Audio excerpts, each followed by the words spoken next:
I looked through all my ebook art yesterday. Great to see you still going, always enjoyed your scenic landscapes. Keep at it.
Galaxy 271 Chew.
Ivan Blahart.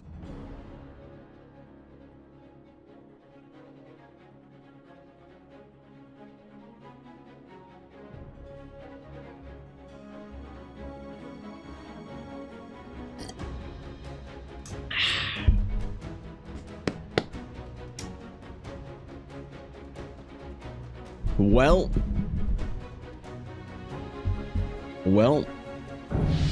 Jesus, Steve, stop it. It's too early for this shit. Holy shit, Steve, thanks for the 500 subs, man. Thank you, Blaze and Brooklyn and Cobalt for the subs as well. Welcome back to the guild, guys, and thank you, Steve, man. I appreciate the orb.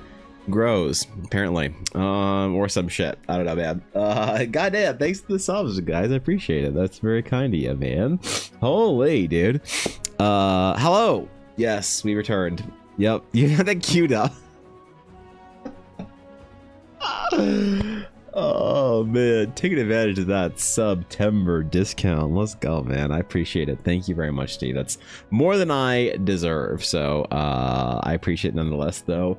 Welcome back, my friends. Good to see you guys. Good morning. I hope you guys had a fantastic night.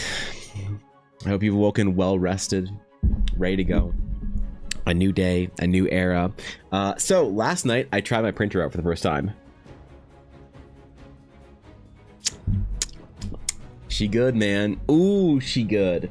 I didn't get a chance to print my very first print, my very first like proper print. But yo, Dr. Spoops, thank you for the Prime. I appreciate that as well. Thank you for considering me your Prime option this month. I appreciate that.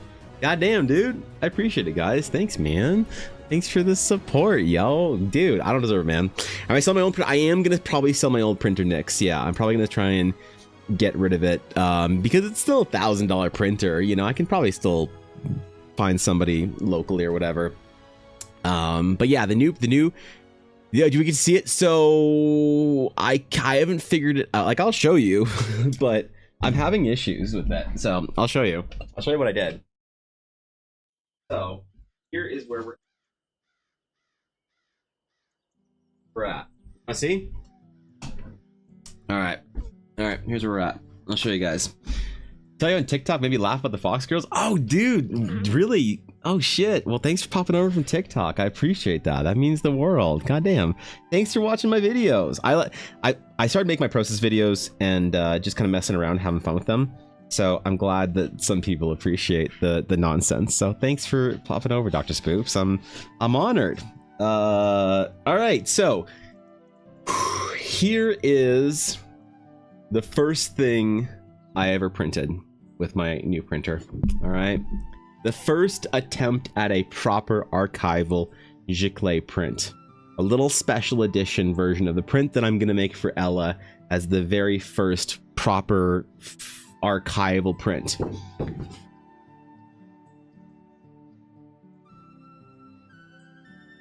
Now, astute, eagle-eyed, perception-checked passing viewers might notice that this piece is incomplete. Why is that? Because I fucking canceled it midway through. The reason I had to cancel is because there was something wrong, some kind of ink splattering. You see it on the top edge? Right up, like, here? I don't know what caused this. I don't know what caused this, but I realized when I saw it come out and saw the paper was ruined, I didn't want to waste more ink. Even though, like, these pieces of paper, this is a proper, like, cotton rag, whatever, like, fancy piece of paper. This is like a $10 or $15 sheet of paper, so I'm pretty upset about that. But something went wrong with it. I don't know what. Was still looking into it. I changed some settings, whatever. Apparently could be, you know, I don't know. Could be some issue with, like, factory cleaning, whatever, maintenance. There's a couple things I can do. This was pretty late last night when I kind of gave up, but apparently also just running a bunch of prints through can help clean any of the problems when the printer, you know, first gets opened. Paper cutter would not fix it, unfortunately, because I have to have an inch border on these prints, and so I can't trim that down at all, because then I don't have a matable border on it. So Yeah, no, I wish it was that easy. And maybe I should have printed with a 2-inch border or something. But then I don't have standard sheets, so I don't know. I printed a bunch of stuff just to see if it was going to be an issue. So I have this old like kind of photo paper that's a lot glossier when I was trying different papers out, and I use it for signs and stuff because the corners on these photo paper, the entire box, the corners bent. I can't make proper prints out of this. So I'll make like signs for conventions with this paper. It's like really high-end photo paper. It's like got a luster to it, and I use it for signs so that I can cut out little things. So I decided to make a couple 5x7s because with Ella going to her new retail space, she asked for some small art card type prints that I can put so that she has some other stuff to put on her shelves. So she asked me to make some prints. So I made these little 5x7 prints, and I can cut these ones out. And partially it was to make something that she can use, and I have a couple sheets of these then. And partially to see if there was going to be an issue with like the print head and cleaning it and whatever caused this splotch. So I didn't notice any problems with this. I'm reluctant to try another print until I try it again with this proper type of paper. So we shall see. But these, yeah, I'll have to cut these out, and so this I get to use, which is great. So these are, I suppose technically the first things I've made with my new printer, as far as like something that actually works, but still, use the back of the paper for test print. So the problem is, this paper is one-sided. Now it looks, you're like, what do you mean? It's got two sides to it. It doesn't have a luster like photo paper has a proper finish on the front, and then like kind of a bad like kind of like less, well, just a non-luster side on the back. So you can't print on the back of this. I can print on the back of this, but it's not quite. It doesn't quite like. It's just not, the printer isn't designed for it. And this, like when you start using high-end expensive art paper in a proper fine art printer, it's like, you know, so I used the back of it to see if like another one to see if more splotch came out on it, and it did. And then so yes, you're right, I can use the back of it, but what I'll do is I'll probably run it through a bunch of times with some little dot prints so it's not printing over itself, to see if I can clean it out with one piece of paper that I don't need to ruin. So I'll probably try and do that with this one if I can, and then see if it's an issue. So I don't know. I wish I could use the back of it though for this entirely, but anyway, that's what I did. So yeah. Yep. There it is, man. Oh, jeez. Hold on. The fuck. Yep. No success so far. Unfortunately, no success. So, man. It's never easy, is it? Either way, I'm excited because as soon as I fix that issue, I'll be able to make my first archival Giclée prints. And honestly, I will say, just the quality of life of now using one paper brand with one printer and whatever, I can just set profiles and stuff. It's so much nicer. So definitely a great upgrade. I don't have any place to put this printer. It's currently on my like sitting beside my desk on my floor. It's so big, dude. It's fucking huge. I need to do like some proper reorganization in my office, because that thing's fucking huge. That's huge. So yeah, I don't do about it. But anyway, all right. So I got to record a little video today because we got to do some quick art thingies, some ruins for our Astral Knights. I realized I needed some landscape pieces for the Astral Knight class thing before I can publish it properly. That's like one of the last pieces of art that I need. And then I won't be live too long today because I got to go help Ella with her first retail space at the store, which is really cool. But I didn't realize that she like basically skipped the wait list because they wanted her there so bad. So that's why they're like, Friday, you're in. She's like, ah, geez, okay. So I got to help with some packaging stuff today. So won't be live like the full 5 hours, but we'll try and get some decent concepts in, and then we'll get after it, man. It'll be dope. What program do I use? I use Photoshop for everything. So I use Adobe Photoshop for absolutely everything. Occasionally I'll use Illustrator if I need to do some vector stuff for my own brands or whatever, but mostly only Photoshop. It is the most powerful piece of software out there, and I push it sometimes to the edge of it in a way that I would love to use something like Clip, that I think Clip has like a better, you know, market, whatever bull shit. One sec. What the hell? What the hell, man?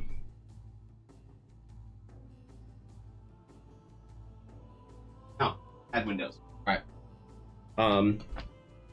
But yeah, as much as I like Clip as a company, unfortunately, the program doesn't do quite enough. And obviously, I don't use an iPad or anything, so I don't use like Procreate or whatever. Good morning, Sabine. What's up, dude? By the way, I was interested in your old printer as well. It'd be nice to have a large format printer again. The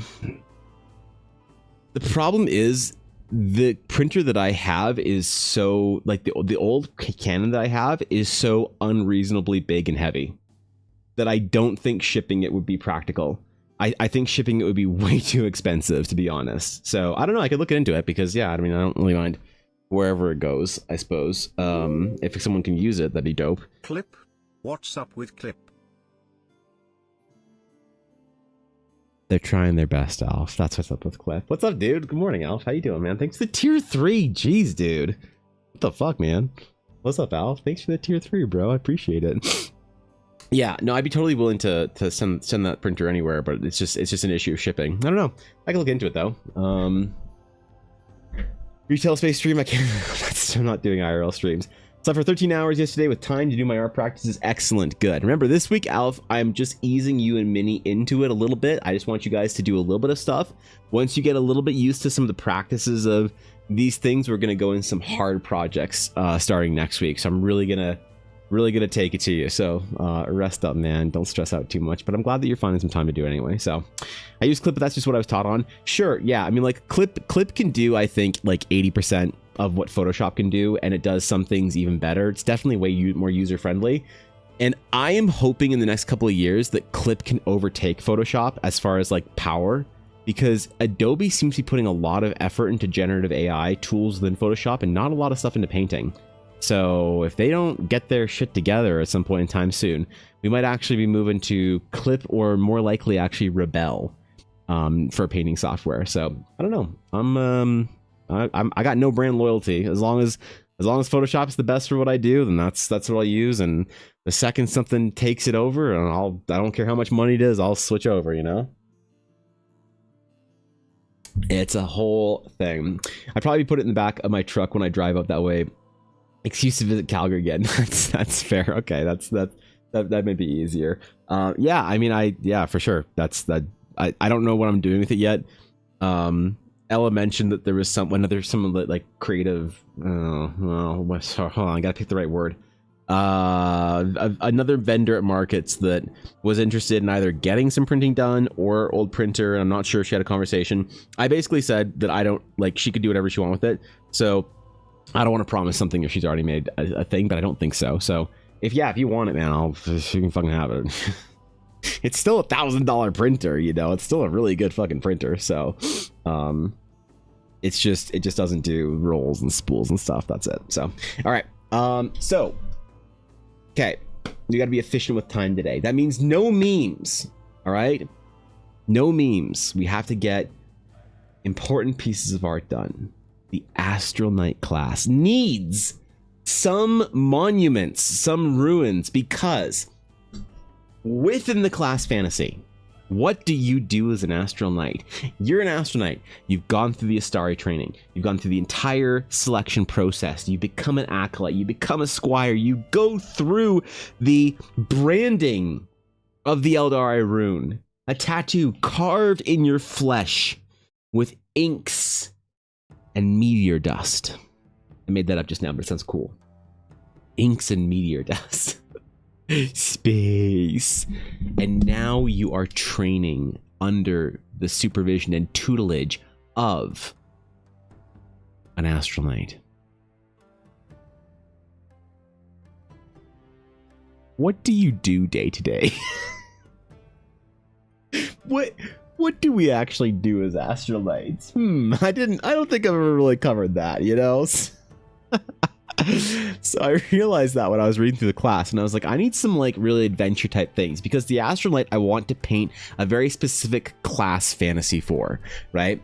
And part of an Astral Sage is, I think I did a good job with this with the Astral Sage. I said every Sage is a combination of an academic, of a monk, of a scholar, of a conjurer, magician, mage, wizard, whatever word you want to use for it in your fantasy. and also a dungeon delver, spelunker, archaeologist, adventurer, whatever, right? You are both learning of the astral arts, studying the constellations and magic seals and rings. You are meditating and centering yourself with the aura and the deep sky. You are embracing the powers of the astral aura, and you're also going to search for ancient and forgotten secrets, as the one thing about astral sages is you wield the power of creation itself. You wield the power of the raw magic in the universe. With enough understanding of how to use this power, you could create and crumble worlds. You could breathe new life in things and take it away. You could snuff out stars. You could create constellations. You could do anything with this power. It is the power of creation of the gods itself.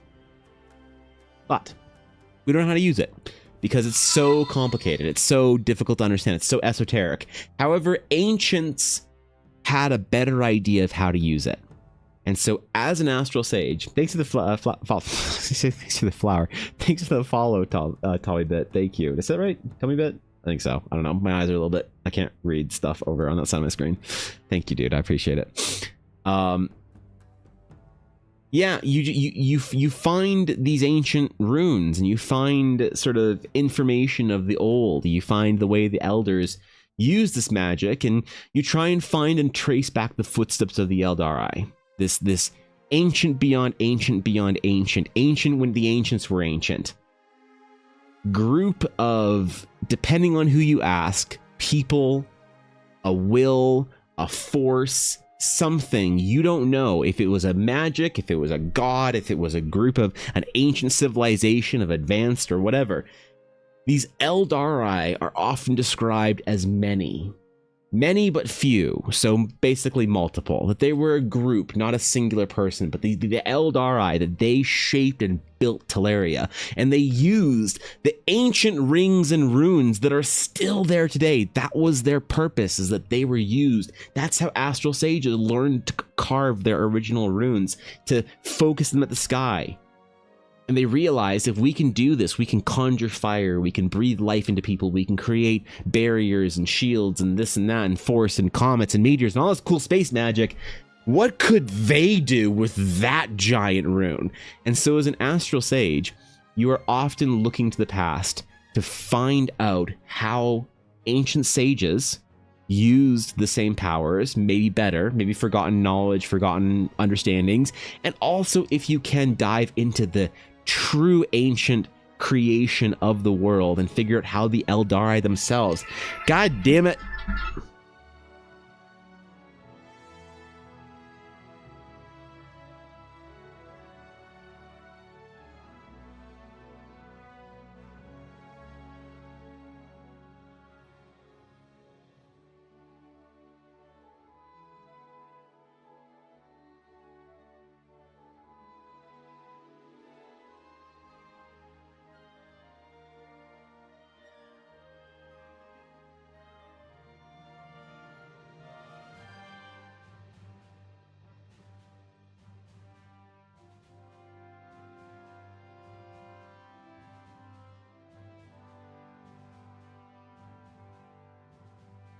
Apologies.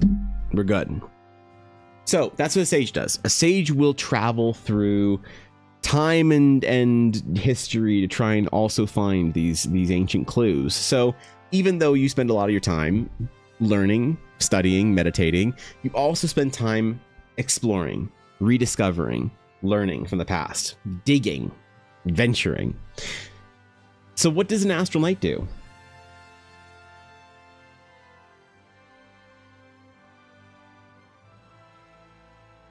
Well, they're kind of protectors of the order. The orders. There's 5 main astral sage orders in Teleria. 5 big ones. And then there's little tiny mini groups. They're usually referred to as circles that will, or enclaves of the sort, or moots sometimes. A sage moot. The knights protect all of them.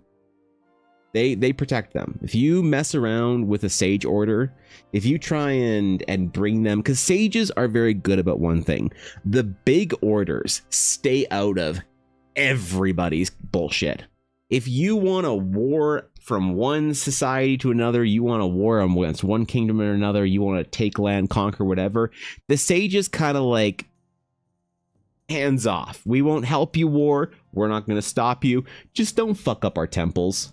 And so through the history of warring kingdoms and powers and struggles, anytime there's been real conflict between two groups, you might sack the city, but you don't sack the sage temple. And maybe the sages sit there watching you sack the rest of the city, being like, oh no, oh, this isn't good, man. Oh, my baker. Oh no, that's where I got my lambus bread. But you don't mess the sages typically. And one of the reasons you don't mess with the sages, typically, is because if you do, that's when the astral knights wake up.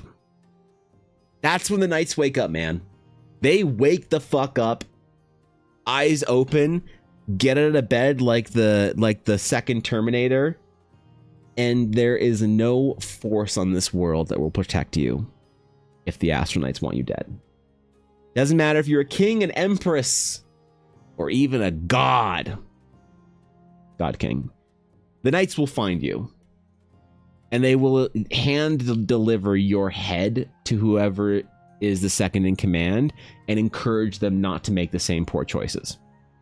So the knights are pretty badass like that, but the knights don't always spend time brutally ensuring everyone remembers who's in charge. They don't do that all the time. The knights will stay out of stuff. You can war, you can do whatever, you can conquer land, you can do whatever you want. But if you stop pilgrims from going to the rune site in this land, you're gonna have a fucking problem. But Teleria is in relative peace right now. Where we come into the story, Teleria's had a decent amount of time of relative peace. The last great conflict happened in the west. It was the fall of the Loric Empire, the reformation of Stonemark and now the Relic Coast, the freeing of the wild northern lands, the untaming of the Lemishir Desert.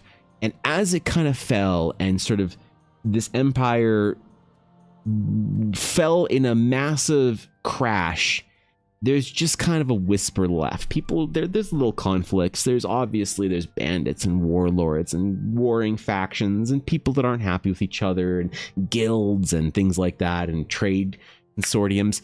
For the most part, there's no massive large-scale wars right now in Teleria.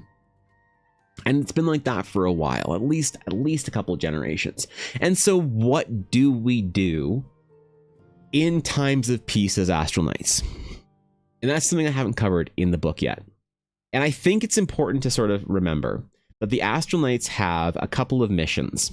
And if you are playing an Astral Knight, so if you are a player and you ask about the Astral Knights and you are, let's just say, a sorcerer, you are a source or and you're doing source or things, and you say to someone, you say, "Dearest innkeeper, can you tell me about the Astral Knights and what they do?"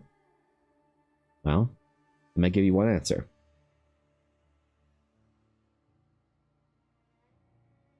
But if you're an Astral Knight, you know something different. You know that the innkeeper will tell that little sorcerer, he'll say, "Well, my friend, the Astral Knights, they are a powerful group of warrior sages that take on a dark transformation in their bodies that allow them to channel energies most powerful and profane spells that are considered forbidden ancient knowledge, and they will do so with noble intent. The Astral Knights are not evil, but their morality, they leave it at the portal's reach if they are required to." And that's pretty cool. You're like, damn, all right, okay, I just won't mess around with the Astral Knights. All right, sure, fine. But if you're an Astral Knight player and you're not a source or and you're not asking an innkeeper in game, what did the Astral Knights do? And you are an Astral Knight. You are clad in your armor. dark blue, cobalt and shining, your cloak wrapping you like the night sky concealing you. Your long white hair braided down immaculately, resting upon your shoulders. As your hand grips your hilt, you confidently walk the halls of your dark corridors. Obsidian black stone only illuminated by faint blue lights. Dark to normal eyes, but to astronauts they see keenly in the night. You walk down these hallowed corridors. An ancient temple built of a stone that was long thought lost. You walk these halls with a weight, a burden on your shoulders. Knowledge that you are not simply protecting the astral sages, and that in times of peace you're supposed to be on guard and vigilant and never let your eyes falter from looking through the glass. You're not simply just a warden of peace for the sages. No, you're doing something else. And you walk down this corridor, this newly anointed astral knight, and you see one of the senior knights, an equal to you in rank, but respect is given always from junior to senior. You dip your head and you say, "My lord, Master Morag." A tall man, broad in the shoulders, smooth shaved head, powerful white beard, scar straight across from one temple down through his lips, down one cheek. Reminder that he has been clawed and maimed by the enemy, that he too has served and paid for peace with his own blood. The Grand Master of the Order, he turns around, looks down upon you, towering above you, intimidating, but strong enough to be gentle. His eyes soften when he sees you, and he says, "Well met, young knight. What troubles you?" And you say, "My lord, what is it that we do? What is our purpose here? I feel like the energies of the universe tearing me apart. I need to unleash this energy somewhere. Point me at a foe, and I will cleave them. I will destroy the enemies of our order. I will relieve bandits' shoulders of the burdens of carrying their heads." Master Morag pats you on the shoulder, admiring your righteous fury. And he says to you, "Young knight, we are not just deterrents for those who would see our orders fall. You know what we guard. Meditate on what lies beneath the temples. Meditate on what lies far above in the deep sky." You're shocked out of your zealous fury as you remember that an astral knight is protecting a secret. An astral knight is protecting a secret.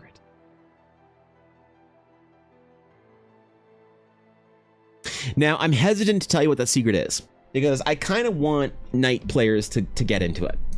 But I'll preview it, because this is that stuff that you get to learn just flipping through the class. A secret, the secret-ish, that an astral knight is protecting goes a lot further. You see, the knights know something that nobody else does. And again, the hesitation in saying this, because sometimes I'll say something and people will say, "Oh, this is lore. You mentioned this." And I have to remind them, no, you only know this if you're this person. Astral knights are protecting a secret. Even the sages don't know this. Well, not all sages. The masters of the order, they know this. And so, let me remind you real quick that when you become an astral knight, you have a very high chance of not making it through the ritual. The ascension, you have a very good chance of dying during it. And so why would, as a sage order, why would you send 100 of your best sages to the astral knights that are chosen? Why would you get 90 of them back beaten and bruised and 10 of them that are chosen for ascension, only one might live, and you might be given back, wrapped in ceremony and honored, bathed in incense and candlelight, the bodies of 9 of your best. Why would you sacrifice your best for the possibility of serving the order? And that's because you might know the secret too. You, as the head of an Astral Sage order, might know what is so important that you're willing to let these dark knights that use profane powers of the astral aura, taboos, forbidden runes on their bodies etched in. Why would you sacrifice your best to allow their order to persist? Because they're protecting this secret. The secret is that you learn at level 1 as an Astral Knight, or probably like level 3 maybe, is that the ancient runes of the world, these long forgotten scaffolding of the construction of the realms of Eldar, of Teleria itself, the runes that float in the sky, that sit in the land, that lay broken and sundered across the desert sands, that drown under the abyss of the ocean, that these large monoliths made of Eldari stone, they still work. And if you ask a sage, even a high-end sage, a powerful sage, a conjurer, wizard, an archaeologist, a scholar, whoever, you say, what are those giant rings? They'll say that is the what is left over from the construction of the world. They use those rings to construct our world. Long are they dormant. Long have they been left as ash after the embers of creation had faded. They're just stone. They might carry some residual magic. That's why they're still floating or something, but they're just stone. You can't channel the powers of creation through them anymore. The Eldari turn them off. Visitors, how exciting. Hello, Say. What's up, dude? Welcome in. Thanks for the raid. You can't turn them back on. They're gone. They're off. But if you're an Astral Knight, you know that that is far from the truth.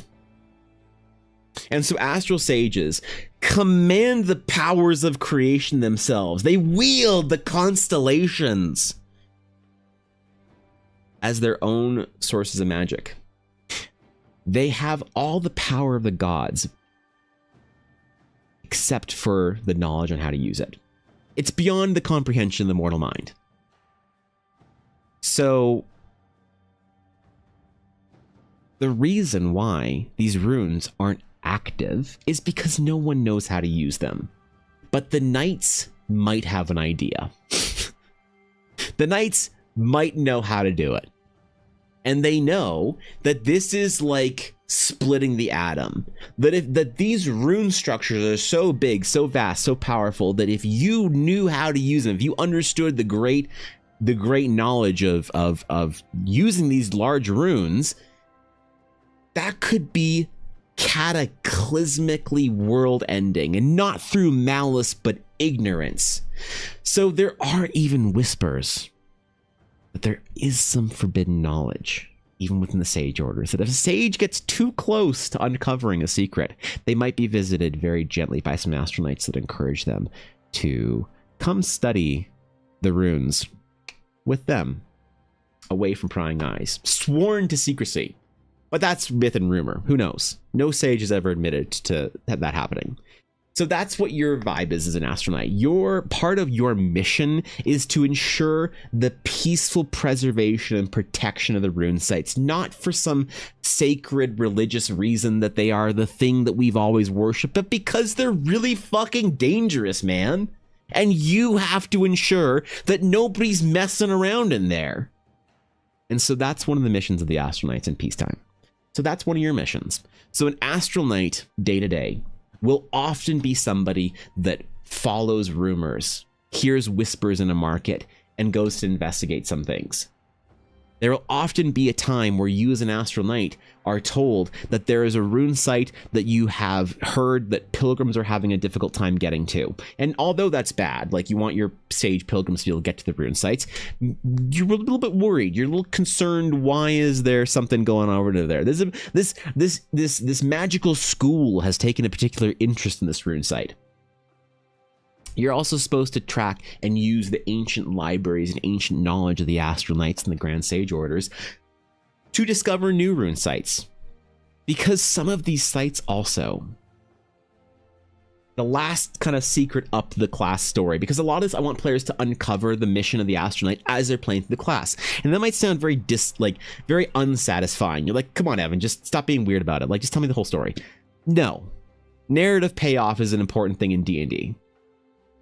But the beginnings of it are hopefully cool enough to get people to want to play the knight. And this is, by the way, if you're playing the class story of the Astral Knight within an Eldara game, this is something that I want to help DMs run for their players.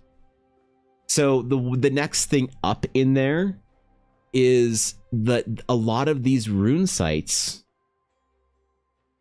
seemed to maybe have some sort of like presence or knowledge of them by long forgotten sages from worlds past. In the grand timeline of the Eldari being the ancient of ancients, well, even then, in between the then to now, there were people who understood the runes maybe better than we did. And so knights will sometimes find these runes before anyone else. They'll find them long before their sage archaeologists. They'll find them before curious prying eyes of adventurers and quest treasure hunters. And they'll find certain items, relics, treasures, objects, books, and they will liberate them first. So sometimes as a knight, you are told to go investigate that there is a rune site supposedly hidden, that the peasants have been trading what looks like to be shards of Eldari runestone in Eastern Stonemark. But there are no great rune sites there. That means that they're finding them in their fields in a mine, perhaps they're digging them. You and your knight apprentice, or you and your other fellow knights, are going to go to that rune site. You're going to investigate the town. You're going to find who's digging these stones up. You're going to find out where they're digging them up, and you're going to find out if there's a larger rune site. Now, Astral Knights do possess some ability to detect the presence of runes in a way that other people can't. If you're in a mine and there's a giant rune site there, you might be able to kind of feel it. So you might, dig for it in the darkness and find something, make your way into the chamber, find that there's some ancient relic, snatch it away into your cloak, and take it back to your temple. You'll take the books, you'll liberate the site long before the sages can get their meddling hands on it. Frostforge, thank you for the follow, I appreciate it. So that's also one of the missions of the Astral Knights. The Astral Knights will also spend time at these rune sites finding ancient knowledge, because the danger is, what if on one of these records, one of these books, one of these ancient tomes, these compendiums of astral knowledge, there is something that would possibly lead someone to an understanding of the rune sites. That would be very bad. So part of this story of an Astral Knight is you're going to be going as a lonely knight to rune sites, exploring, adventuring, discovering, treasure hunting. And I want that to be a big theme. I want the most attractive to play D&D campaign in Eldara right now, in my opinion, is a group of astral sages and/or knights going through the realms of Eldara finding runes. And I'm going to write that adventure, by the way. I decided that about 2 weeks ago, that after and alongside the main sort of like story adventure going through, there's also going to be a sub sort of like other stories of another campaign, this time more narrow. This isn't for paladins and bards and flamboyant rogues and expressive wizard casters and all. This is gonna be a narrow story for people who want this story. This is your shit for people who like Jedi and monks and samurai and paladins and that kind of shit, going on adventures to find something important. This is gonna be a very narrow story, but it's still gonna be a really good one. And I'm gonna make this actually an adventure taking players through as either knights or sages through the realms of Eldara, finding these runes and ancient secrets in the past and whatever. But that is part of the astrolite. So for the class guide, for the book, this is where it leads today. I need some really good sketches of rune sites so you can imagine yourself as a knight walking up this forgotten mountain pass, shrouded by some sort of magical field or forest or spell that you've dispelled, that you can look through now, and you're tracing your way up these stairs that are ancient and haven't been treaded upon by mortal flesh in thousands of years. You are there to find whatever secrets that rune site has. Or you're going deep into the world, into the caverns of old, long before the kings of Stonemark had their mines glittering with treasures and gold. The old mountain lords dug deep pillars into the world. And some of those pillars, some of those mines might have found dangerous old relics where things were dropped to be forgotten by time. And maybe you as a knight need to venture into this dwarven cavern, into these forgotten mines, these deep places for weeks or months or even maybe years at a time to find whatever it is that is sensed up by the sage lords of the orders or whatever, man. I don't know. It's gonna be cool. So that's why I need to draw some runes, and not big rune sites like this, big, huge, vast, like, oh my god, it's a towering, mountain-sized Eldari ring. We need to do some smaller scale stuff so that I can do some sketches of like astral knights, like holding torches, going, well, they wouldn't hold torches because they can, maybe they would, maybe kind of what thematic. Regardless, that's what I want to do, is I want to have some more pieces like that for the class. So that's what we're going to do today, is some of that. And thank you, Diego Lopez, for the follow as well. I appreciate it. Both gloves, you look like you're going to do some smashed burgers. What? Oh, like cooking gloves? No, these are because I have a condition where my hands sweat profusely. Yeah, no, it has nothing to do with cooking. It's so I can use my tablet. In 40k lore, it's been unclear for almost 40 years what's going on. It's the journey, not the answer. That's fun. Yeah, and that's something, Samurai, that I didn't have a lot of confidence in, because people would pry me and press. They'd pry and press me, there we go, for answers on things, and I used to sort of feel like I had to provide. But I realized, you know what? No, I'm not going to spoil stories. I'm not going to tell people how things work or big, massive lore questions or whatever, because what's like, what? What? It's supposed to be a narrative payoff. That's why we play narrative games. So there's a payoff. I'm gonna tell you what the end is. You're like, that's okay, cool. Now I know. It's like the question, what is Eldara? So when you see these runes and you see this giant glittering white planet in the distance, no matter where you are in the world, so what is it? Hot women again? No, Senex, we're drawing ancient runes today. Thanks for the bits, dude. I appreciate it. So one of the biggest questions, like, what is the realm of, like, the world of Eldara that we always see in the sky? People are gonna have different answers for it. I know what it is, but that's like a 20-year-long progression to pay that off. So I am super not afraid to let people throw tantrums over not knowing how something in the story works, and that is okay with me. So ruins. We're gonna set this up today, okay? I stumbled into stream, had to take care of some shit this morning, so I'm a little ill-prepared, so we're gonna set it up, get this good for the recording, then we're gonna record a quick little video, and it's gonna be dope, and we're gonna have a rad stream. And why is my stream lagging? I think we're good. We're gonna use our frame here. There we go. There we go. Okay, so this is our Master Lalaha Morel that we did.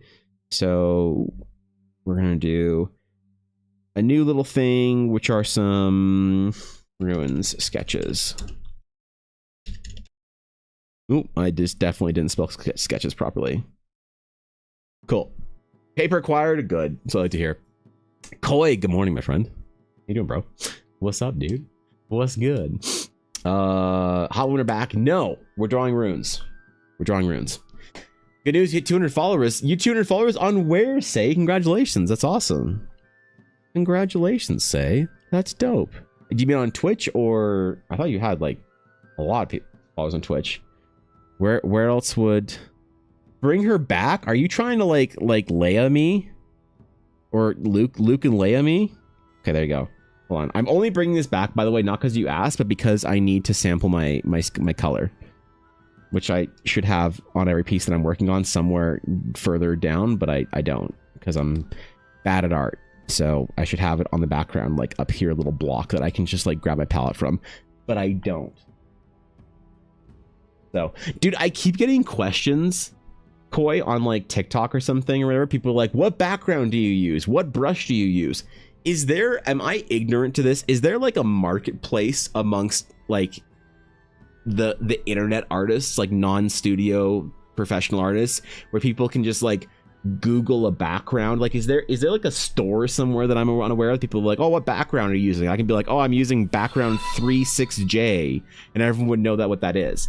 Like, I would never think to ask someone, what brush do you use? That seems like such a stupid question to me. Now, I mean, like it seems like I'm not saying it's a stupid question. It just seems like a dumb question that I wouldn't ask, because it'd be like I would ask someone where I'd be like, hey, what can I like what texture, like blah blah blah, like what specifications of your brush do you use to get this thing out of it?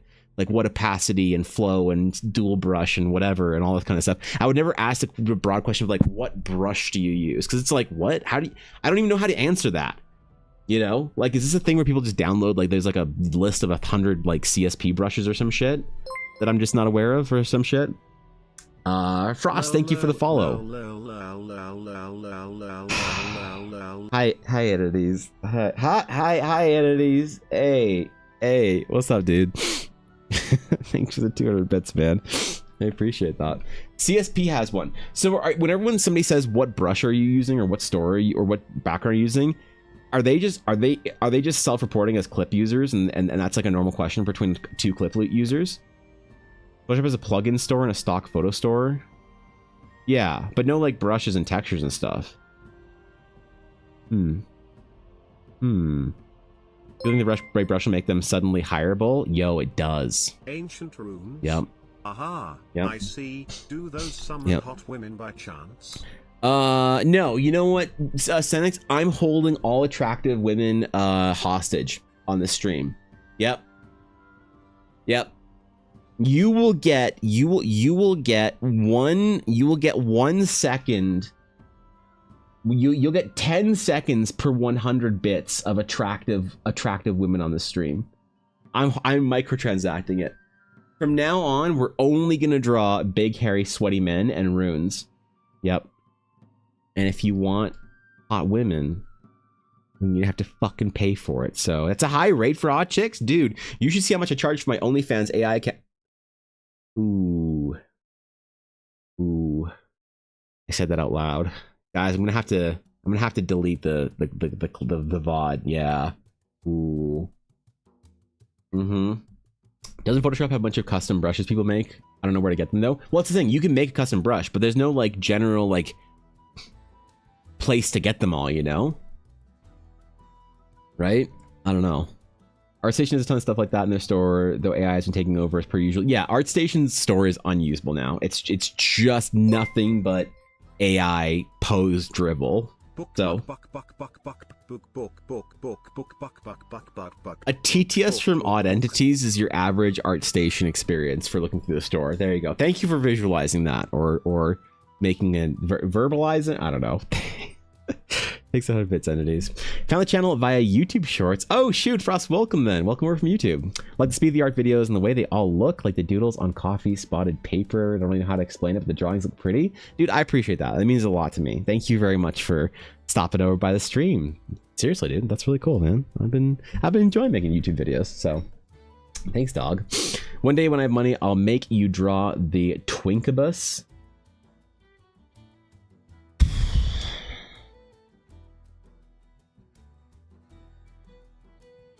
Here, let's pull it. Let's pull it. / pull. Will say or Koi ever be able to afford me? Yes. No. Do it anyway. Nerd. All right, we'll start the poll. I request We'll see. a poll for the Barnacle Law stream. No, you know the rules, okay? You know the rules. You know them. You know them. We'll see. I don't know. I don't know if they'll be able to afford me. I don't know if like, listen, I'm a very prolific artist now. Okay? I'm very well known. At least 3 people in this Twitch chat knew me before they clicked on the stream today. Like, that's the thing, man. Can Say ever afford my heinously expensive rate? I don't know, man. Yep.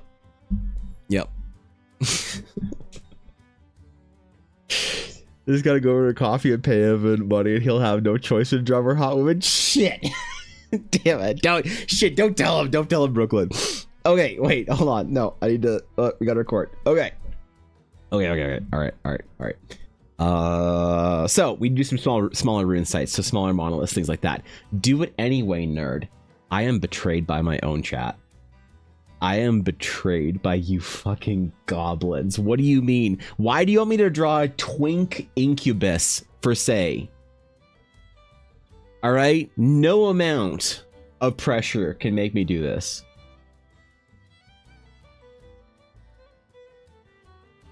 God, I hope Dark isn't here. All right. So these are supposed to be just not like massive sort of huge like full complete images. They're supposed to be just little kind of like vignettes that I can sort of place on pages or in behind things. So that's what we're gonna try and do, is try and get a bunch of them done today. Little kind of monoliths, runes, ancient things. Said the rules. You were able to explain that so well. Unfortunately, I Oh God. You'll have to tell it to me again. I'm so sorry. Ah shit. Don't worry about it. Yeah. Don't worry about it. Yeah. Up next, I trust Stormbringer. What's Stormbringer? What? I don't know. Come on, man. Yeah. Who? What? That's crazy. Anyway. Yeah.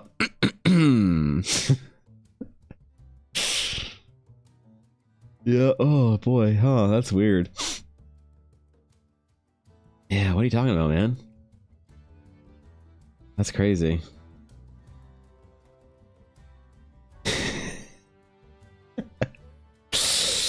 All right. What do we like about ancient runes, man? What do we like about ancient runes? There's lots of stuff that I like about a good monolith or two. You know? Hey. Thank God my coffee requests are closed. So thank God. Could you imagine if I had character sketches open right now? Holy. Whew, boy, dodge that bullet. Locked that shit down after God, man. Yeah, wow. Whew, that was dangerous. Speaking of goblins, have you been commissioned to draw a goblin OC? Any greenskin characters? Goblins? No, I don't usually typically get a lot of goblin requests. Like, the last thing that was anywhere near or close was probably somebody asked me to do a half orc for them that was like Warcraftian green. But goblins? No, I don't usually get asked for that. I've realized that there's like a certain type of person that, not person, but character client style thingy that people like who generally ask me to do stuff. Like, and I don't think I've demonstrated like my sort of goblin or bugbear or whatever. No, damn it. Especially when ruins hold long forgotten runes and someone decides to restore them only for the runes and the ruins, yeah. Happen. Yeah, okay, good. You got all those right? The spelling, the runes and ruins. Yeah, okay, you did. Cool. All right, I'll accept that TTS. Thanks, entities. Thanks for the 100 bits, man. I appreciate it. Yeah, thanks, dude. Whew, man. Could you imagine? That tier 3 really paying off, right? But yeah, no, I don't usually get a lot of requests for things like that. It's usually the I would say the more like elven and well, I don't know. Is it that people... Okay.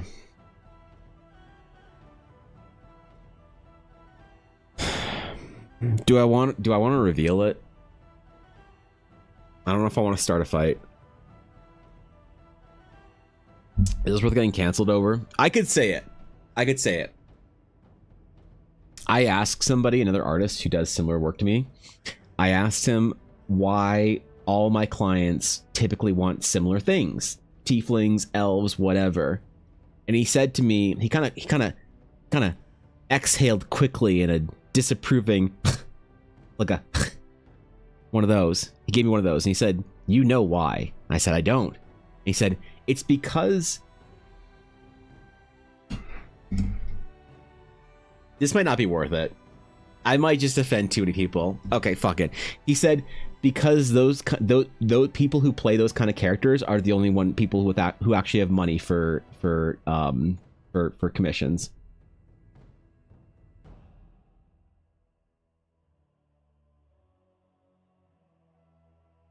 I'm not implying that if you play goblins, gnomes, bugbears, those kind of things, that you're a broke, uncommissioned D&D player. All I'm saying is there is apparently a whole meme about this amongst artists. Apparently that there's a whole meme about this amongst artists, that the prettier the elf, the more likely the client has money to buy it. The more goblin-y and weird a character is, the less likely someone is gonna... Yeah, I don't know. I've never noticed this in my own clients. I think it's just because I don't do that kind of work. But I will say that this has been a topic that has been discussed amongst the artists. And I'm kind of breaking a bit of a rule by revealing it. I'm not saying I agree with it, okay? I'm just saying that it could be... It's a theory. It's just a theory. That's it. That's all. It's not a fact. And I'm not saying that I agree or have noticed the trend or whatever. I'm just sort of adding to I'm fueling the meme, okay? Right? Galaxy, thank you for Galaxy Uni. Thank you for the follow. I appreciate that. Thank you. So anecdotally, I have noticed a lot of people who have said something like, I have a goblin spore druid, whatever, or something along those lines, but I'll never be able to afford a commission. I have seen that comment a lot. I very rarely see someone say like, oh, I have like a high elf, whatever, artificer, but I could never afford a commission. So I don't know.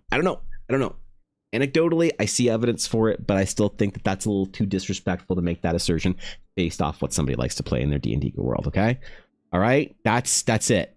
That's all. That's all.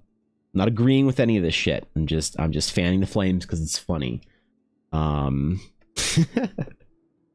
make joke characters and probably don't want to pay to have them drawn, but their self-insert elf tiefling is worth getting drawn. Maybe you're right. Maybe that's what it is. We gotta track that. Never noticed that everyone is pretty when you draw anime like me. Well, Koi, maybe you should stop drawing anime and you should start drawing American comic books like you were destined to do.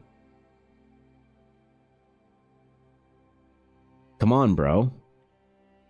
Imagine Fish and Bacon cover artist for DC Comics' new Batman issues. I can imagine it.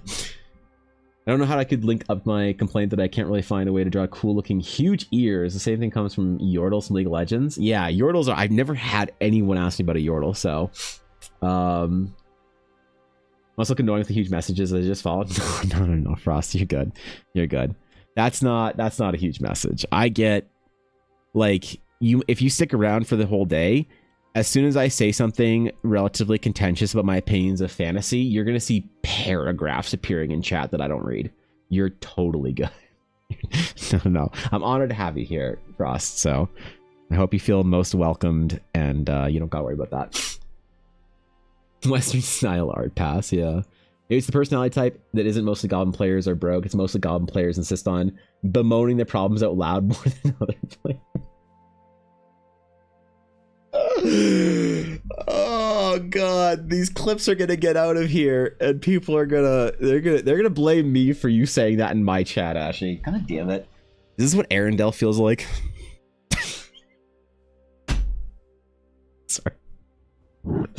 Sorry.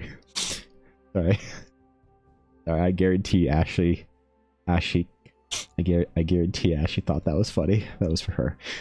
All right, anyway, runes. Okay, yeah, that's what we're doing right now. Ruins. So Astrolites, ruins, they like them. That's what we're drawing. That's what we're doing right now. In this essay, he gets it. Yeah, Dell's a little busy right now. Oh God. Mhm. Yeah, how is Luca anyway? Yeah, what's up with that? Runes that hummed a faint tune of See, tales and myths of woe. that's a Then came along with paragraph. the sorriest plot to restore what was sealed below. With a That's track in the night, that's a the runes glow paragraph. bright, the sonorous wail echoes details of that lot's unfortunate plight. Left with the thrush. That's pretty good. That's pretty good actually. And he's on. I see we're taking this seriously tonight. Okay, all right. Thanks for our bits, man. Goddamn. Listen, if you need a paragraph, that's the best way to do it. Because then I have to read it. I'm kidding. Two sides of man, their lurl, and that paragraph. I know, right? Complexity is only scratches the surface of odd entities. So it's in the name, Koi. It's in the name.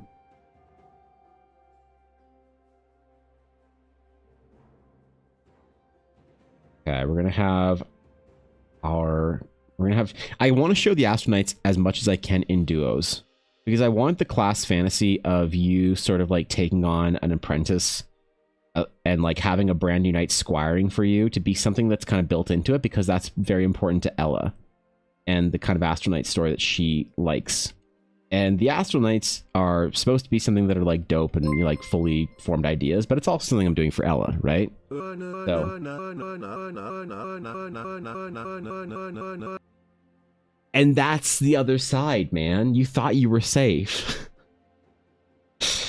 Thanks 100 bits entities. I appreciate it. Thanks, man. Yeah, that's. Oh God, how about that? Thanks, bro. Appreciate it. Thanks for supporting the stream, man. All bits go towards this month me not feeling so bad about my printer. So, all right. Yeah. Let the writers out of the basement. Wait, I know. shouldn't have said that. Entities, run. Yeah, they're coming for you. They're coming for you. One day I'm just gonna start printing out TTS messages and framing them. We'll have like a best TTS of the year award, right? And we'll just like, what we'll do is we'll just continuously, like currently, okay, we'll have a wall of fame. We'll have an award at the end of the year for the best TTS. Okay, let's start it right here. Let's start the bar on the ground. Okay. All right, there you go. There you go. Currently, wait, this needs to be on the sketchbook.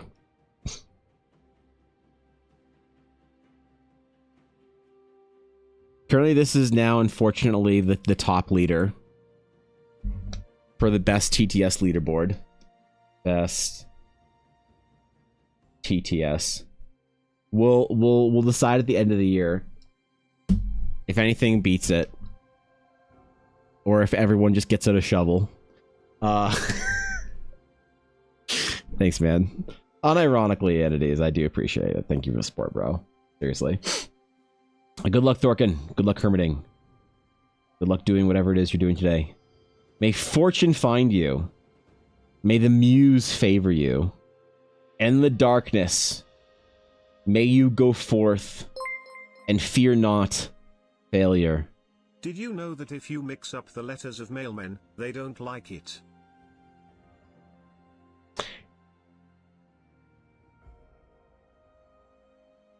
I didn't get that in the... Okay. Oh, God. Thank you for the 100 bits, entities. Thank you. That's great. That's great, dude. Yeah, thanks. Okay, cool. And you guys wonder why I can't read names properly on Twitch when I'm streaming. You guys will be like, oh, Evan can't read basic word. My mind gets assaulted with shit like that for multiple hours, and then you wonder why I can't spell or pronounce like an easy to pronounce name later on after 3 hours of stream. I need you guys to remember that this that this is why, okay? This is why. All right. And maybe you guys extend a little bit of understanding my way. You know? Hey, wouldn't kill you, right? Yeah, cool. Thanks, bro. I think I also want to do some statues. I want statues to be... So there's basically... Okay, so here's a difficult thing that I need to figure out. Maybe you guys can help me figure out this timeline. So we have this like Eldara timeline, right? For Teleria.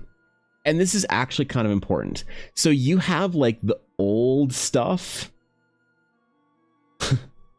And in the old stuff, you have like the Elvari, right? You have like the ancient Novalians. Stuff that's like old. This is kind of like Roman Empire style old. Like it's old, but like you have some books from it, and there's not a lot of questions of like what were they doing, or like, you know, like did this happen? It's like, no, they record kept pretty well. There's books, there's stuff, you know, there's VODs from those streams. So it's like pretty old. And this stuff is like, you know, up to anything maybe like a couple thousand, so like 2,000 to 3,000 years ago. Right? Then you have the like super old stuff, right?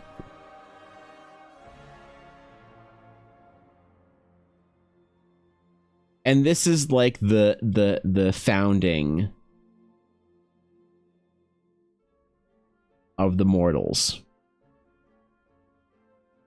And this is the story of like the Elvari being the first to arrive to Teleria. This is the Rith, our dwarves, the Rith kings. You have the like the first sages. They were shamans, more or less. So this is old stuff. This is like your 10,000-year-old shit, right? This is like your older than dynastic Egypt, your Göbekli Tepe, fucking whatever shit. This is like super old stuff. Then you have like way down, you have like I don't know, at the bottom here you have like the Eldari. And this is like 100,000 years ago type thing, like super ancient, beyond anything, whatever. Like this is like foundation creation myth type stuff. The problem is within this path here, there's supposed to be like mysterious kind of like lost civilizations, right? The lost civilizations, the first sages myth. You have what, dragons in here. You have the Mithara. You have like all that stuff that's like, when you talk about ancient stuff, you're talking about like the first dwarven kings and their ancient tombs and ancient Stonemark and ancient Northmark and ancient Ashasari. But when you find runes, so you can find runes that are like, you know, maybe runes that are like 2,000-year-old sage runes, right? You can also find the 10,000 or sorry, the 100,000-year-old Eldari runes. And occasionally in these 100,000-year-old Eldari runes, you find newer like temples and stuff from a very unknown time period. And so in this area, there needs to be a distinction within visuals. So you know if you're dealing with ancient Eldari stuff. The Eldari runes are all this. They're single, large monolith. They're a stone that's kind of this pale or this dark blue with pale light blue flickers of magic running through it. It's hard to do when something like is this far away. I can't do too much of those like little flecks of magic because it obviously like it's so far away. I have a little bit of it, little dots and stuff through here that you might see from the distance, but most of it you won't see. It'll just look like large pale blue stone or black stone that you'll see like far away. That it's just that. But when you get up close, you might see little like faint like veins of blue light coming through them. So it's easy to differentiate ancient sage stuff from more recent stuff. So these stones that were carved in the front here, they were carved with these runes sort of like things in front of them, and so it implies that these are the ancient sort of creator stuff right here. But this is the stuff that's a little more recent. So this might be 100,000 years old, but this is like maybe 5,000 years old. And so there needs to be some kind of like distinguishing feature in visuals of things to sort of like differentiate. This is a super ancient thing, this is a more recent thing, and this is kind of a lost civilization type thing. It'd sort of be like Roman versus dinosaur fossils versus, like the mind-blowing, like imagine we found like a temple that was like 50,000 years ago, and we're like, oh my god, 50,000 years ago we thought we were just like throwing spears at mammoths and shit, and they had temples. That kind of like revelation, but imagine like in the magic sort of sense of like, I didn't realize, oh my god, 50,000 years ago we were casting, like we were flicking our fingers for matches, we weren't casting fireballs. That sort of idea, that kind of vibe, obviously with different types of magic. But within that sort of timeline, the knights are supposed to be the ones investigating this giant question mark. Anything kind of recent, people have records of it. They know there's a temple there, there's a rune site here, there's a tomb of a sage that might have some cool stuff there. This is all stuff that you can kind of like know about and kind of go digging for and whatnot, or exploring. And then this stuff is so big that it's impossible not to know about it. The thing that I think is really part of that fun like lost civilization thing to explore as an Astral Knight or as a player in that kind of storyline is the stuff in here that we don't know what people were doing 50,000 years ago. There are myths about certain, like maybe the elves were here, we don't know, maybe the Mithara were here, they're being cagey about it. Were dragons a thing back then? That's kind of in that area. And so as an Astral Knight, it's supposed to be really fun and exhilarating narratively when you're like, oh my god, we found this thing, and it's like, wait, this comes from this like we don't know who made this shit, like what, like this is like old beyond old, like what the fuck, we've never seen this kind of stonework or material or construction or statues. Kind of if you look at like, you know, the Olmecs or whatever, you know, Olmec heads, you see these like stone structures that are these like weird heads from the like this ancient like precursor to the Aztecs and Incans that were just sort of referenced briefly in like the old stuff, but they have a very distinct sort of style to them where you're like, yeah, nobody newer than these guys were making these stone statues. And the only way we know about these stone statues are that the people who were ancient to us, our Aztec, Incan, Mayans, were talking about how this stuff was ancient at that point in time. Like how Cleopatra 2,000 years ago was talking about how there were ancient pyramids that have been there for 2,000 years. That's kind of the vibe. So I need to find a visual style. And I have a very good visual style for the newer stuff, because we know what old stuff kind of looks like. These are our kind of columns, and we have things. We like, I'm not worried about that. We have ways of making old temples look kind of whatever, because they're supposed to look like older versions of our modern day stuff. So you can kind of trace that back and be like, yeah, it's an old elf rune. Like it's an older one and it has an older version of the language, but it's an Elvari rune. That's fine. And then you look all the way back and you're like, oh yeah, that's an ancient thing. That's like creation myth stuff. But then I don't have a great way of sort of then visually describing stuff in here. So I think we're just going to try and maybe like work through it and work it out and stumble a little bit. I'm not recording. God damn it. Okay, shoot. Whatever. Probably wasn't that interesting. The process up until now is meh. Who cares? But yeah, that's kind of one of the missions that I have right now visually, to try and create an obvious visual style for it. So, hello, Kat. Finally get to catch the stream. Welcome in. Good to have you. Good to have you. Seriously. Welcome. Welcome. I like the Lost Astral Knight houses that are the bottom of the sea. Wait, what? What? Don't know any of these words mean. I'm just nodding along like, yes, the Rith Kings. So yeah, I a lot of it is Koi. One of the most difficult challenges I have in fantasy, I think, like writing stuff to go along with Eldara, is there's a very interesting challenge of using existing language for things in fantasy is dangerous because people bring preconceptions to it, right? So if you say I have a paladin and you're like, ooh, okay, so what if I say paladin, what do you think? You think of holy avenger, sword and shield, or hammer, or big kind of two-handed sword, armored warrior of a god, an oath, a church, a temple, space marine type shit.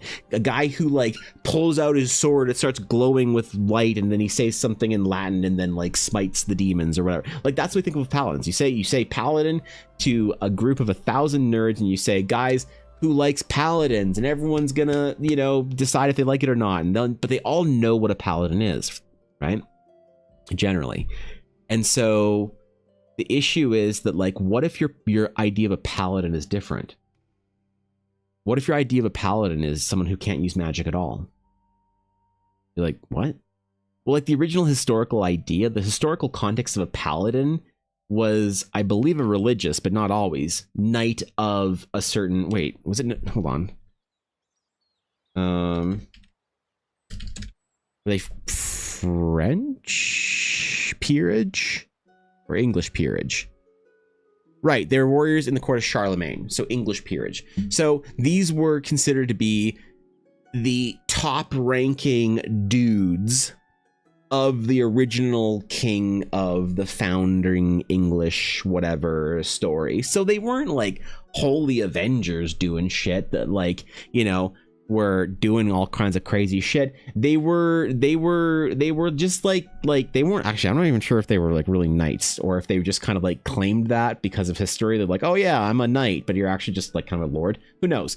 But they were just knights. So if you use, I don't know how the word paladin got as like attributed to like a holy avenger in the modern fantasy world. But if you say like, yes, I am a paladin, and I am basically somebody who shoots web like Spider-Man, people will be like, they'll adjust their glasses and be like, that's not a paladin. You don't know what you're talking, like, they'll get mad about it, right? So the problem is when you have terminology and you use terminology and you bring it into fantasy, people will always have a preconception, right? They will always have a preconception. So how do you use that when it's productive, and discard it when it's not? And one of the issues is, if I don't want people to bring in too many preconceptions of something, what I found is renaming it works wonders. If they're not, if they are paladins, people will say, oh, they do all this stuff. But if you say, oh, they're Porgenfathers. Yes, the Porgenfathers. They are the elite knights, the Porgenfathers. And they say, what's a Porgenfathers? Well, it's a holy avenger. Ooh, and it's a knight that uses the holy magics of divinity. Ooh, but they serve a rock named Fred. And you're like, what? That's crazy. If you called them a paladin, people would be like, but paladins don't serve rocks, they serve the church, or what, you know what I mean? So having a different word for something is productive sometimes because it decouples preconceptions from an idea. And so having a different word for it, even if it's 80% the same thing, when you disconnect it, you know, it works out better.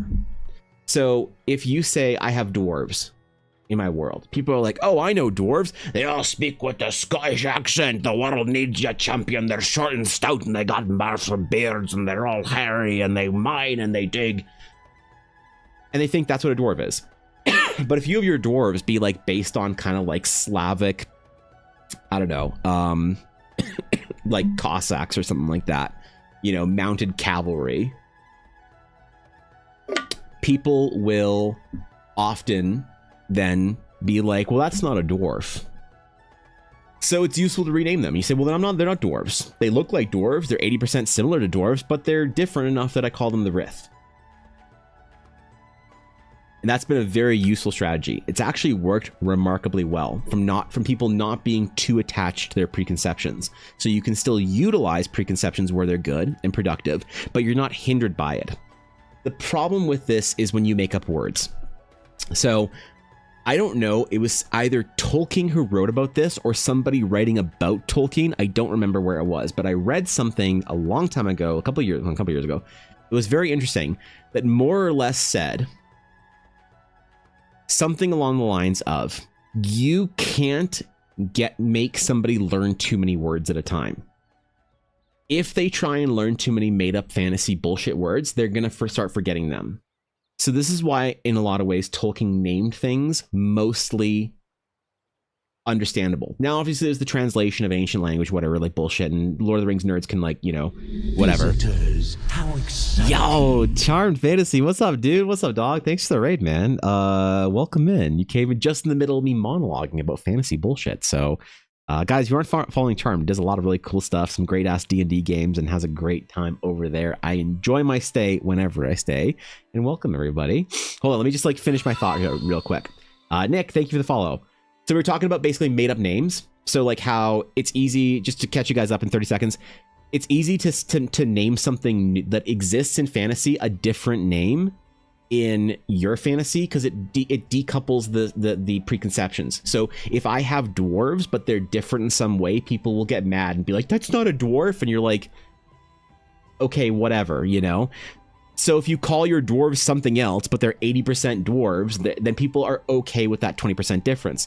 The big example would be Final Fantasy 14. They have they're not elves, they're Elysian. Everyone knows they're elves, but they do some things slightly differently. And when you just call them something different, people kind of like are willing to like open their minds up a little bit, which is useful as a fantasy writer. So, but what I was about to say, or what I was just in the middle saying, was somebody either wrote this about Tolkien or Tolkien wrote about it, but it was the theory of not having too many made up names in your world because people can't remember them. So that's why Tolkien has things like Dol Guldur, Minas Tirith, Minas Morgul, Orthanc, Barad-dûr, Dol Amroth, right? These are all like, if everything was some weird made up name, you'd be like, oh god. And obviously we know that Tolkien was intending the book to be a translation of an ancient language, so whatever. But if everything, you're like, you have Darithwap Morgothan, and he lives in the Thanderthap that's going down the Torgenton Road all the way to Margindenbin. You're like, what the fuck did you just say, and am I cursed now? Like, did you just, like, is this some Wiccan incantation? Right? You don't, you know. So this is why it was intentional to have certain things be like the Hobbits. Ooh, made up name, kind of. Thank you, Trixie, for the follow. I appreciate that. The Hobbits are from the Shire. In the Shire, you have Bilbo. What the fuck's a Bilbo? Bilbo Baggins. Okay, that's like a weird name, but he lives in Bag End. Okay, I can kind of get that. And Bilbo Baggins sort of like, it's kind of evokes a certain type of name, and it's different translations, different German, whatever, and shit like that. So Bilbo Baggins, kind of a funny name. All right, it's a made-up word that I guess I'll learn. He's from the Shire. Oh, great, the Shire, great. And he's gonna go down to the Dark Forest and through the Windy River and up the Big Mountain.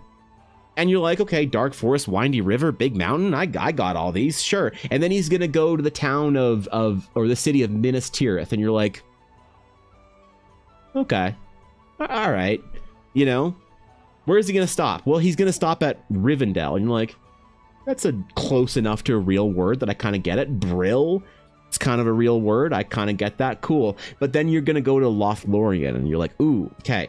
So you're forcing your players to sort of remember, or your readers or whoever, a couple of weird made up bullshit names that don't exist. But it's not some ridiculous, long-winded whatever thing of you're making up a name for every last thing in your world. And I think that's important. So the usefulness of renaming things is that people don't bring their preconceptions into them. But you can't do it too much, because when I was talking about this, I was basically saying that the timeline, that the ancient Rith kings and the Mithara and the Azael and the Elvari and all these like made up words, and Koi was like, I don't know what any of this shit means. And it's like, yeah, that's the challenging part is because you have to create some made up names for shit to decouple people's preconceptions, I think. But then you also need definitely to have a lot of really relatable things. So like Stonemark, You know, if you look at my world map, Stonemark, great. The Relic Coast, perfect. You know, the Shattered Sea, cool. Ashasari, ooh, made up name. All right. And if there's only a couple of made up names in the kind of like super weird made up names that are super weird words, then I think it's easy to remember in the whole tapestry of the story or the narrative. So that's what we got to figure out. That's the challenge, man. And if there's, I don't know. I don't think I'm doing it well enough, but I also don't think that anyone else does a pretty good job either. Cthulhu turns up. Oh shit! Did I accidentally summon the Great Old One? Oh. You also notice lesser people like the hobbits use words that sound more normal than human words. It's a way to distinguish your class system as well. Yes, kind of. The hobbits and the mortals. So the intentionality, if you read the Silmarillion, Tolkien talks about this actually specifically with the elves and the other. Evan. Yes. Evan. Hello. I made a special item for one of my players. It will grow stronger as they do. Sick. But it's a spellbook mimic that feeds on other spell books and scrolls. Oh, cool. I like that. Learning the spells stored in them. That's kind of cool. It also lets you store a spell in the gem on its cover. Its name is the Codicium Arcanum. I was expecting something hilarious and a dumb meme, as opposed to like a real name. That's sick, Azalea. Thanks for 100 bits. Appreciate it. Thanks, dude. The reason for a lot of the names of the elves and stuff being so strange and otherworldly is because they were built as this sort of they were created as Eru Iluvatar's firstborn to show the kind of perfection, fairness, and whatever, and almost divinity and mortality-ish. And then the others, they kind of became more relatable because in the history, it's supposed to track like a history. So that's why it wasn't just the lower in class and stuff like that. It was mainly a way for Tolkien to describe things that were more and more relatable to the modern era, as if these are the things that came from the ancient world into present day air quote England. So that's why things like Dol Amroth, they didn't, you know, survive, or the Mirkwood Lothlorien elves like Glorfindel and Fingolfin and Ecthelion and whatever. These guys didn't survive. That civilization passed in the ages. Now to the age of the mortal man has been taught by the elves, has wrestled with the darkness, has defeated whatever, has overcome this and that. Now we're here. So that was also the intentionality of there being strange, otherworldly, alien fantasy names are from an era that the reason why they're alien and whatever is it doesn't have anything to like it doesn't exist anymore, and that's why it's alien, is because it faded away from memory. So things like the hobbits, they persisted. Humans from the old sort of like Numenorian names faded. Your Osgiliaths, your Minas Morgul's, your Minas Tiriths, your whatever, the Rohan, these things like this sort of came up into the modern day. And then that's why they have more modern names and more modern things, because they have things like the words that you would expect that survived and persisted. So the elves were not, it wasn't just a way to distinguish class. The class was sort of implied by that separation of what fades into myth and what survived into the modern day. That was a very intentional thing that he did, which is very interesting. That's why a lot of places like names for things like the Misty Mountains and, you know, Mirkwood and whatever, and those things like survived or whatever. It also reference real life history. In this case, like most ancient places have really dumb names, like the city, the center. Yeah, for sure. Like there's definitely a sense of like, okay, I gotta hold on. I'm monologuing too much. I am recording right now. I do have to actually not leave it too long. Oh god. Okay. Yeah, monologue and move your pencil, Evan. There you go. So a lot of this is a challenge, I think, to try and like create something that sort of feels intentionally old and intentionally like, this is also one of the things that like Tolkien creating all these sort of like language sort of rules and there was, it's why like I'm trying to do that in a miniature sense to create naming conventions for things. I think that's a very good place to start for somebody who doesn't know anything about languages like you or I, that creating naming conventions for things that sort of make sense is a good way to build a little bit of consistency. So that's why Novalian names have very different names from Stonemark.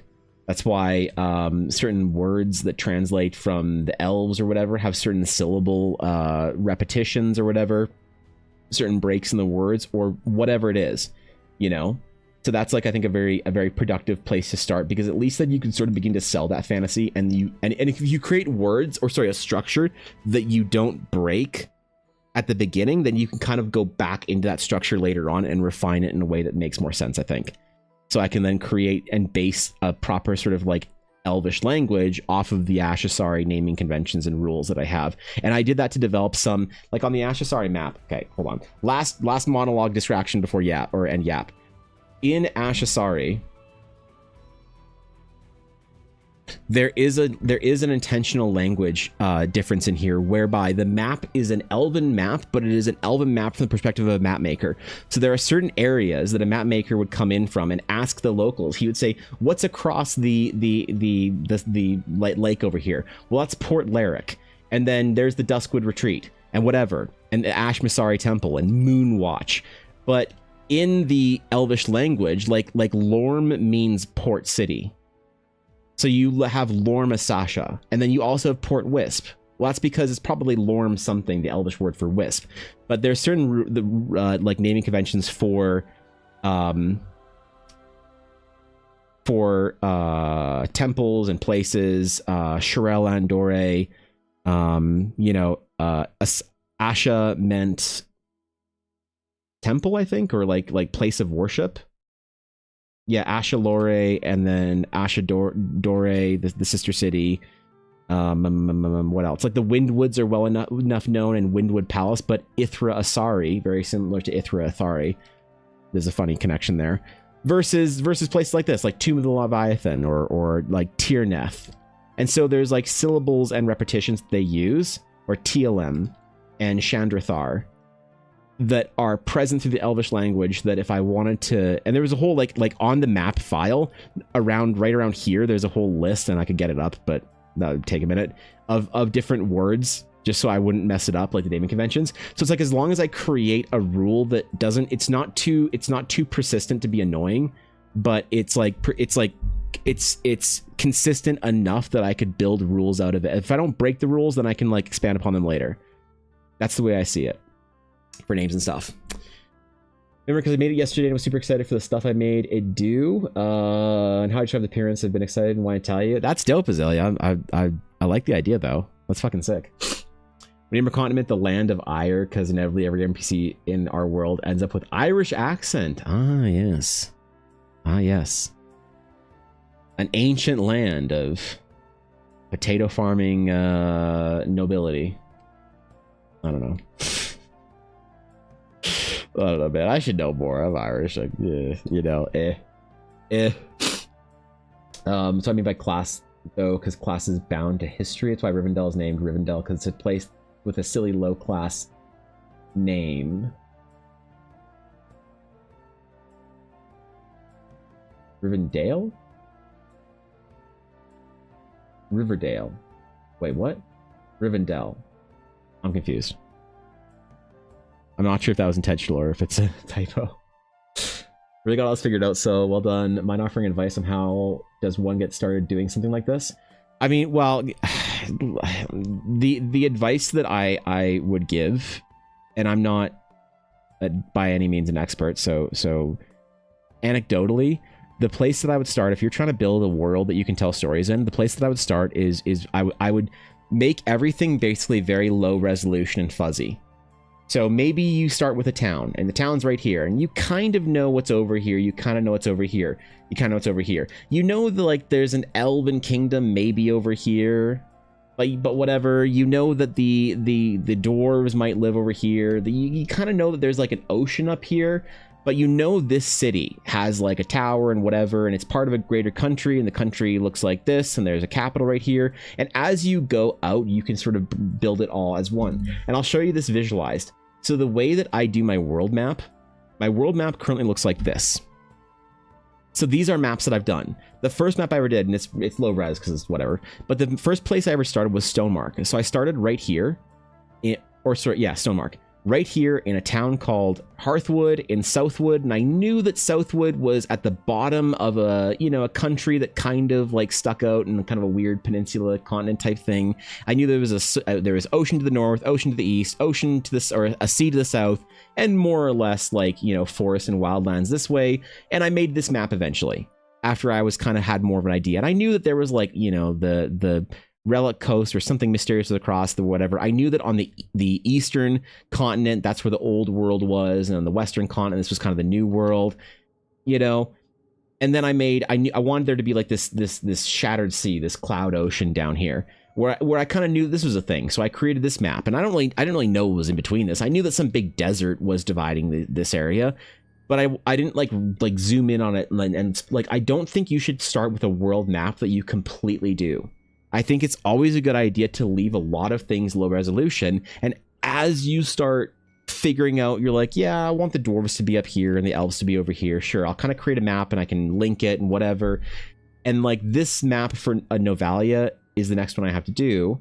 And the other blue areas are areas where I kind of want to make maps for that are very high resolution. And like, I don't have any intention of really defining what's down here all that well, because I don't want to limit myself. A good example is League of Legends. The League of Legends world map is not well defined. It's like, we know that something's over there, and we know that Noxus is that way. Or I'm not like super of an expert. We know the Freljord's that way. Actually, no, the Freljord I think has a map. And we know like what's there specifically, but we know that like there's like land across the sea where mysterious shit happens. And I think being able to say that for a long period of time is actually very good, because one of the biggest problems I see with world building happening around me with other people doing that is they will want to create a world map right off the rip. They want to create their map, they want to throw rice on a piece of paper or incarnate or whatever, and they want to know where everything is. The problem is, what if you have a really bad idea and you're like, I'm going to make the entire northern area of the map an ice continent, but then later you're like, it'd be kind of nice if there was like other stuff up there, but I've already made the world map and it's all ice, so I guess I'll have to like work in that, and like maybe it's an ice civilization. And I don't think that's great for storytelling. I think that you can't know what you want to place somewhere without knowing, basically contextualizing it by everything around it. So it's like, I basically keep it all low resolution and blurry, and then kind of start zooming in on a couple things. The only things you have to have locked down are the rules of how the world works. Like, is magic present? Where does it come from? What's your cosmology look like? These are things that you kind of can't mess with as easily later. So anytime you do need to sort of make something and put something down that you're committing to something being in your world or whatever, I think it's something you should think very hard about and very long about at the beginning, and then other things will sort of fall into place as you put more pins into the board. That's the way that I've treated this entire process, and it's actually been pretty good. So that'd be my advice for getting started, is to resist the temptation of fully fleshing out your entire world, your entire narrative, your story, your history, your timeline, whatever it is, immediately. Which seems like the starting point, right? You start with like biblical kind of like, in the beginning there was magic and the sun said, go forth, magic. And you're like, that's how my world starts. Like, a creation myth is a fine way of starting if you really like that, but don't make that creation myth determine too much of what actually happened, because then you can't like alter it later. You know, if you say 5,000 years ago, the elves woke and started cultivating the earth, and in 100 years after that, the humans awoke and started cultivating the sea. Then what if you want this vibe where you have like ancient beyond ancient stuff? You've already set your timeline in stone. I can't remember. Slightly blurry. Hold on. Oh, there you go. Okay, 1 second. Let me fix it. Let me lock it while it is not blurry. God damn it. Camera properties. Configure and turn off autofocus. Sometimes, man, for like weird metas, I don't do an update or anything. It's just for a meta for like a week or two, my camera just decides that it's going to go blurry no matter what. So that's fun. But that's one of the ways that I think we're world building. I think other more accomplished world builders than I will probably disagree with me in certain ways. I'm not sure Brandon Sanderson or whoever would agree with me in that. But that's something that I've noticed a lot of people stumble into that trap, and I've tried to avoid it for myself. So Look up River Valley in English, not a mythical sounding elven name, because it's a new settlement with less history, therefore less class comes from having fancy. Okay, I see how you're applying the word class now. Okay. Yeah. I was confused. Class is like a broad word, but yeah, I see now. We drawn today. I'm drawing things for the book, for the Astronite book. Some last little like runes that and showing the Astronites sort of going on adventures. Things I can basically put in the background of different pages or whatever, and slap in here and there to kind of inspire a little bit of the adventuring vibes of Astronites sort of exploring like lonely ruins and ancient forgotten temples and things like that. That's definitely a big class theme for playing an Astronite if you're playing an Astronite within Eldara. So I want to have some of that like artwork in there to help evoke that fantasy a bit. You know, struggling to figure things out, but I'm gonna try keeping things low res. I'm gonna have to write things down within those lines. Yeah, just a general rule of what's in there, you know, and then you can always figure it out later. You don't need to contextualize it immediately, right? We're gonna barge in. Question, just like a ballpark. How much do you charge to make a TTRPG book cover art? And the art throughout the whole TTRPG, maybe 50 or so pieces. That question is way too big for me to give you a proper answer for, but that's not useful. So what would I say? That would cost for if you're wanting to buy rights to the art so that you can obviously sell it, that doubles the price of any piece of art that I do. 50 pieces. Well, if they're 50 little sketches, that could cost you, you know, $150 to $200 per sketch, and if they're big like full character pieces, that could cost you like upwards of $1,000 per sketch. For a full painting for a TTRPG cover, if you want like a full painted cover, that could cost you anywhere between $1,000 to $5,000 depending on how complicated it is. Like, unfortunately, I don't quote prices for things almost ever, because the project itself is so wildly different. For like a sketch like this versus a full painting or whatever, it's like these are different times, required to do it and whatnot. So I wish I could even give you a ballpark, but I think if you want a ballpark, the only useful thing I could say is it would be unreasonably expensive. And I don't just to be,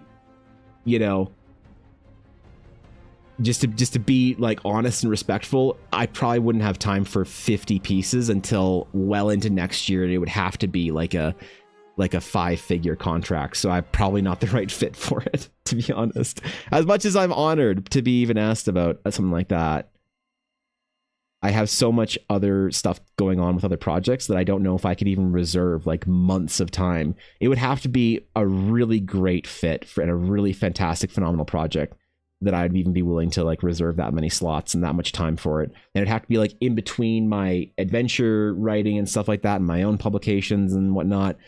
So yeah, it could be anywhere from, for 50 sketches plus a cover piece, man, anywhere from $10,000 to $30,000. And then that would also take anywhere from 4 months to 15 months depending on scope. So I really wish I could give you a better answer, but there's just not, without knowing a lot more about it specifically, I can't even ballpark it that well. So I'm sorry. I know it's probably not very useful and not what you want to hear, but it would be, yeah, I'm trying my best here, but it's a bit of a it's a bit complicated. I'm sorry, Zulu. 5,000 years ago, the elves awoke and started cultivating the land. 100 years later, the humans started cultivating the seas. You got it, man. And the dwarves did some shit, and the halflings did some shit. I don't know, man. I don't know what your mythology's like, bro. Never ask AI for anything. Well, I mean, at least AI didn't. So, like, $8,000 to $12,000 is not that unreasonable. I think that's probably a decent ballpark for a lot of things, depending on how in depth you want the art and the sketches and stuff. So, yeah, I don't know. Maybe for if you're looking for an absolutely inexperienced artist that like is charging sort of entry level rates, that's probably pretty like if you're wanting to lock down an artist to hire them to basically work for you for half of a year, and you are or like maybe 3 months or something like that, maybe a quarter to 3 to 6 months, and they charge entry level rates. $8,000 to $12,000 isn't unreasonable at all.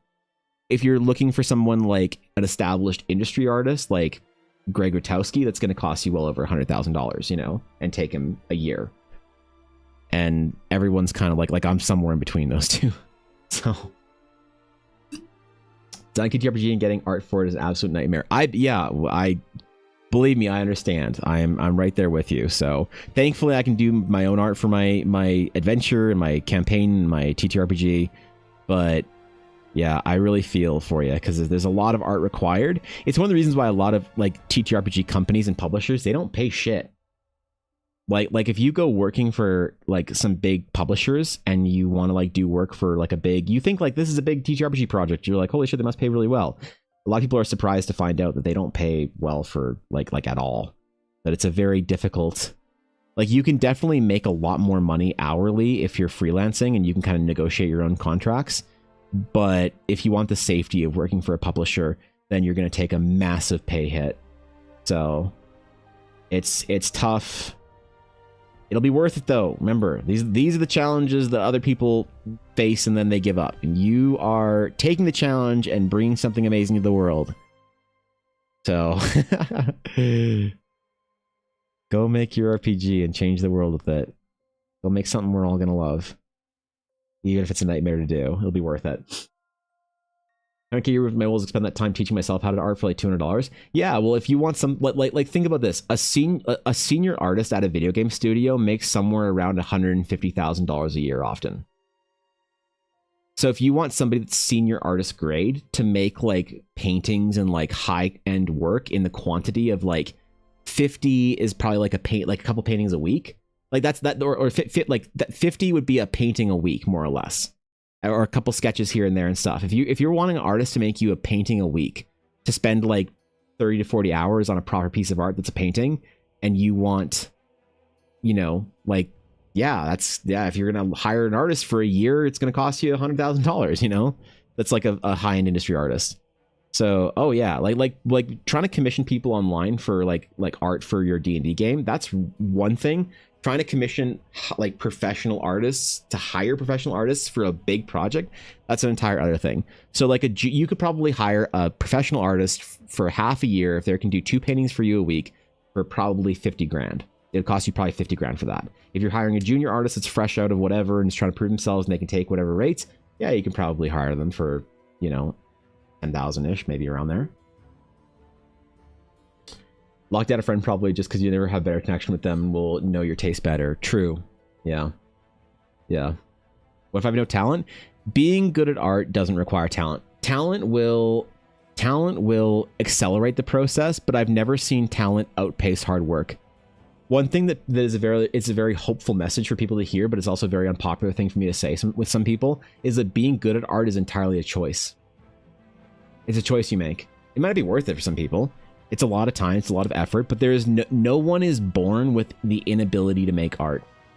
If you're born with zero talent, like, you know what I can say firmly? I didn't, if there was talent out there, I didn't get a drop of it. Like, I have been at the bottom of the barrel, scraping, working harder than everyone around me the entire time through my art education and career. When I got accepted into art school, I didn't even get accepted. I got waitlisted. And I was the worst person in my entire class, and I had to work way harder than everyone else to try and catch up and learn skills and whatever. So I know for a fact that talent doesn't mean shit with art. Talent will get you there faster. I've seen talented artists. I've seen artists that come out of school at 22 and get hired by studios right off the bat, and they're working hard, by the way. But they're also like, they work hard and their brain clicks, and I'm like, that's talent. But your talent in art may dictate how fast you move, but it doesn't dictate your possible ceiling of how good you can be, and certainly not the question of if you can be good. It's just a sacrifice that it's probably not worth it for a lot of people. I'm mentoring 2 artists right now, and I had that discussion with them basically on Monday evening, that I want to really instill that idea to them that they will gain from what they are learning from me exactly what they put into it. If they're putting 20 minutes a day into their studies and stuff for the first week, I said that's fine if you guys want to put 20 minutes a day into this, and they're like, cool. But like by week 8, if they're not putting in multiple hours a day, they're not going to get anywhere. They're not going to get anywhere. And if they're going to put in 7 hours a day between now and the week 8, then they're going to get amazing progress. You know, and we'll see. It's up to them. It's up to them if they want to succeed. Now, as their mentor, I will do everything I can to set them up for that success. But at the end of the day, it's a choice, man. You want to go learn art? I can go do it. It's amazing. It's really fun. Okay, it's pretty fun. I think when people say like they compliment you on being talented, I think that what they mean is that they're in awe and admiration, and you are unfathomable to them. I know what you mean. I know exactly what you mean, but I always try to as much as I can to not say anything about it. You know, it's like, you know what they mean, right? You know what they mean. I mentor someone, like give them an assignment of draw the perfect 3D box with proper shading 63 times a week. No, it's a lot more specialized. Every single artist learns different, like way differently. In some things like STEM, every person learns differently, but there are some sort of things where uniformity and formulaic learning is sort of the basic path of understanding, and it's more useful in certain fields. In art and creativity, the main and best way an artist learns is via apprenticeship and mentorship. When you go work for when you go work for a game studio, you don't just make it. You get accepted as a junior artist. You are then under the tutelage of senior artists. You're being mentored by your senior artists, more or less. So you're a junior artist, you're just out of school or whatever, you're just brand new. There are senior artists that are basically higher up in rank, they're further along, and one of their goals is to help mentor you along, right? Your art director is doing that as well. There you go. And then you make it up to senior artists, and now you have other artists coming in that are trying to learn the ropes, and you have to teach them how to do stuff. But it's more personal. It's not just general, here, follow this class, draw a box. It is like, hey, let's figure out this issue, or why you're having trouble with that, or you're struggling with this thing or that thing in particular. It's very unique what somebody doesn't get about art. And then you move to principal artist, and now you're basically just the head of the art, doing art things. You're setting the tone. You're the guy, man. You're deciding what things look like. And then eventually you move to art director, which kind of manages the whole crew and decides on general broad directions. You're the captain of the ship. So anytime you find artists progressing in an art career, there's almost always inevitably mentors. And if you're not doing it in a studio environment, then you have to seek out mentors as a freelancer. And if you don't, your progress is going to be way slower than if you do. So it's not impossible, though. You can do it on your own. You can do it completely in the dark, but very, very few people succeed by doing it completely in the dark. Almost nobody. Like statistically, the amount of artists that succeed, represented as the nearest whole number, is 0 that are doing it just on their own. So now mentoring's like, it's a great tool. If you want to learn, if you don't want to go to art school and you want to like learn how to make art, go find a mentor. Go pay a mentor a couple $1,000 to mentor you over half a year and to sort of like guide you in your process. It'll be way more valuable than spending any amount of money on tutorials or art school or whatever if you want. Yeah, that's not even like a hot take. Like, I'll tell you when people disagree with the hot take I have about art. That's like an accepted, established norm in general terms. So I don't say anything to them. That'd be rude. I know they mean well. My favorite koi is when somebody, it's typically somebody older, says something along the lines of, wow, you're so good at art. And you're like, wow, thanks so much, dude. And they're like, wow, me? I couldn't even draw a stick person. And you're like, well, I hope that's a fucking bar that I jump over. Like, the joke I always think about is like, imagine you go to like your surgeon and they perform like some sort of life-saving surgery on you, and you're like, wow, I don't know how you did it, doctor. You're so good at surgery. And he's like, oh, well, thank you. Like, I can barely cut an apple. I don't know how you do it. They're like, well, I hope that the 30 years of med school I can cut that. Yeah, I'd hope I can do, you know. Obviously, you never say anything about it. It's just always kind of funny. People mean well. It's just they're just being silly. My brain can't see it if it doesn't exist already. Like, I've done copycat art, but just draw something from my imagination. Well, what you do is you do studies for long enough that your brain builds a library.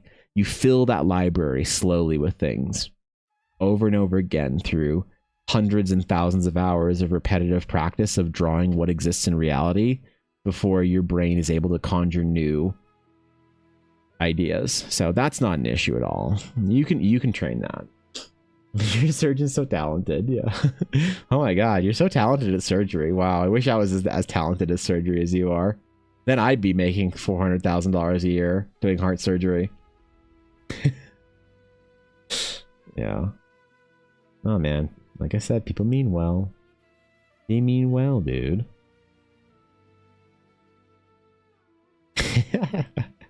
They're trying. Wait, am I still recording? I am. Okay, good. Okay. I said we were doing a little bit of a shorter stream just to record some sketches because I do have to help Ella get to packaging some things and whatnot because she has her first retail space now as Blackwood Dice, which is amazing. And I need to help her with that. I need to help her get some stuff together for it, so get packaged and everything put together. I'll admit the store couldn't have asked her to like get a space and join and sign up with them at a worse time. Right before a convention and right after a convention. Ella barely has enough time between her convention schedule to make enough inventory for the next convention. Now she has to also make inventory for this store. So she's been working real hard, man. You're wondering why there's no shop updates recently? That'd be why. She's got to save every last piece of inventory she can for her store space. After conventions and stores is filled up, she'll probably be able to do some shop updates pretty quick. But so I gotta help her with some stuff because she's working with a lot of you know, weird deadlines right now. So if I can help her with packaging and whatever, then I gotta put my own work down for a minute and help her with that this week.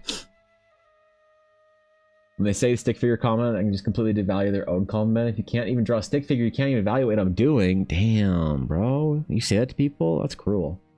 Where at? It's a place, it's a store there's a couple, like they're throughout Alberta where Ella and I live. It's called Makers. And it's kind of like a space where you can sort of like rent out space in the store and they'll sell your product. So there's a lot of like artists and craftspeople and whatever that do stuff like that in Makers. And it's like basically a store for small businesses. And so somebody propositioned her if she'd like a space in a Makers store, and she was like, sure, that sounds amazing, because they really liked what she did and they think that her products would do really well. They're her dice.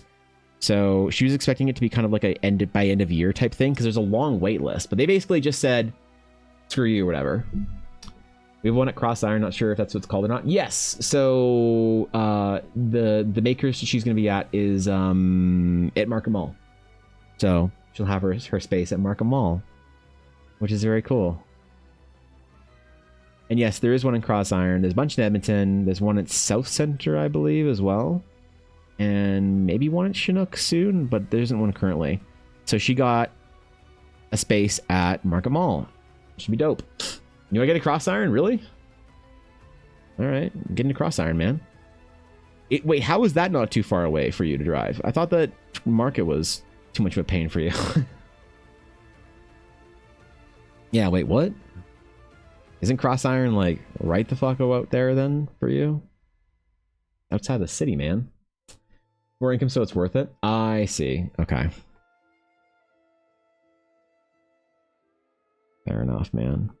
Yeah, so that's cool. So she is not sure how, because her dice they're all extremely high end and handmade, so they're expensive to what people are used to dice sets. Like people who are used to and understand, it's like funny. People who understand what goes into and are used to handmade dice tell her prices aren't anywhere near high enough. People who are used to like buying game store mass produced dice are like, oh my god, $100 for a set of dice, this is unreasonable. So I don't know if yeah, I don't know if it would be like,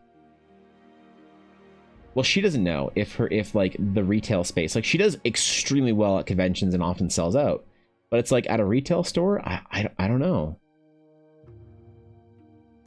She doesn't know, so who knows, will be worth it, but she's very excited and she's putting her all into making sure it's good, and a bunch of my art will be there too.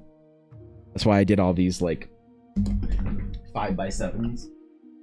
printer. I started printing because I had problems with the first things I started printing with my printer. I had to cancel this print because it had like ink issues.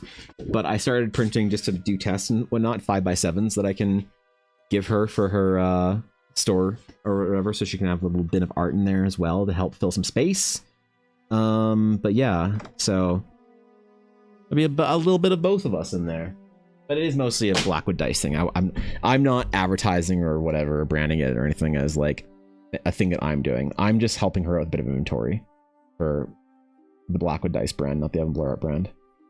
I'm convinced that the only place that my print store can exist is online. I don't do particularly well at conventions. Like I go to conventions with Ella, obviously, and I get a table because we're already there. And it's like if I'm already going to be there for 3 days with Ella for Blackwood Dice, may as well get the table next to her. And you know, I sell some prints and I meet a lot of people from stream or whatever, and which is cool. More and more so. It's so bizarre when somebody will like come up and be like, "Oh my god, wait, I follow you on YouTube. Oh shit, dude," or whatever. You know, they have no idea that I'll be there, no idea who I am, don't watch the stream, whatever. They just like recognize the art or the name. That's weird, being recognized by somebody. I took my first picture with somebody at a convention who like didn't know. They're like, "Wait, you're a YouTuber I watch. Oh my god, can I get a picture?" And I was like, yeah, sure. Yeah, what the fuck, I guess. Me? I don't think you want a picture with me, but all right. Okay, cool. Why not? But I don't do particularly well at conventions, and I don't think I do well at a retail space either, so I'm not expecting the prints to do well or anything.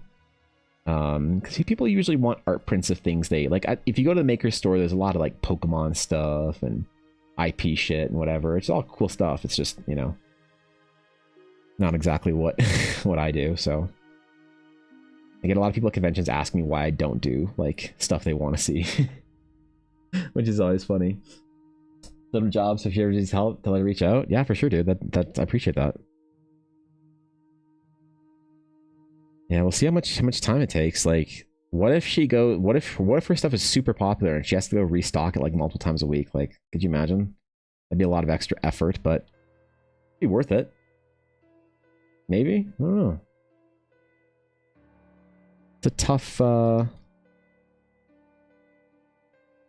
thing to know ahead of time. So maybe she'll realize it's not worth it and pull out in a couple months, or maybe it'll be a brand new opportunity for her and she's going to do amazingly or whatever. But other stores asking her to have a space.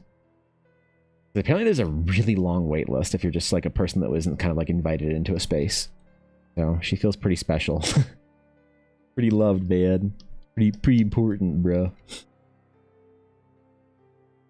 It's too bad Koi is moving out of that store location, because, well, it'd be fun. I don't know. Go restock our stores together and then go for Gongcha after. Get some boba.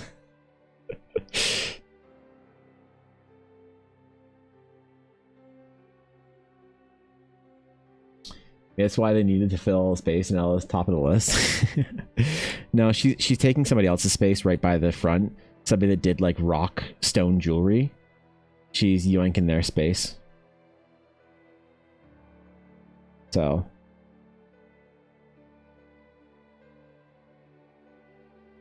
I don't know what their deal was, but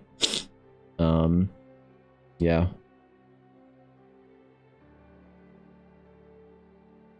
There's like the problem is there's like game stores and stuff that have asked her for if they could sell her dice there, but the problem is the game store needs a pretty good margin on a product, and Ella has zero incentive to sell her dice for less. So like she might get proposed to by like a creator or a convention or whatever, like, hey, could we do a dice like thing? Could you make dice for our convention or dice for my stream or dice for whatever? And they always want to like, hey, for $100 set of dice, like we'll split it 50-50. And I was like, why would I make a single set of dice that I'd sell for $50? Because Ella's at a point where she's kind of capped out. She will sell every set of dice that she makes in a year at this point. Basically, maybe like 90%, but it's like up there. So a game store will say like, yo, we'll buy your dice sets for $80, you know, instead of 120 or whatever it is for a Cherry Blossom set. And she's like, I just can't do that. I wish I could. I just can't, you know? And that's why she doesn't have her dice in any game stores or whatever. Because they need to make a profit, and they're obviously going to need to make margin and percentage on it, but she's just she could make dice and then have more dice for the next convention and then sell them anyway, instead of it going through. So the makers thing is actually nice because the maker store charges a rental fee for the space. And it's a couple $100 a month. And so she needs to make up that much. But if she could make up that much in theory in like the bookmarks that I do and stickers and prints and other small things, and then sell the dice on top of it, then that's cool. It's an extra little like place that she could put her dice into, and then she could like step back from doing so many conventions, because this year was exhausting. This year she went from like having 4 events last year to something like 20 events this year, and she is tired, but she's working hard, man. She's a tough one. So oh, Atari, I never told you about the dice that I handed you at Strathmore, dude.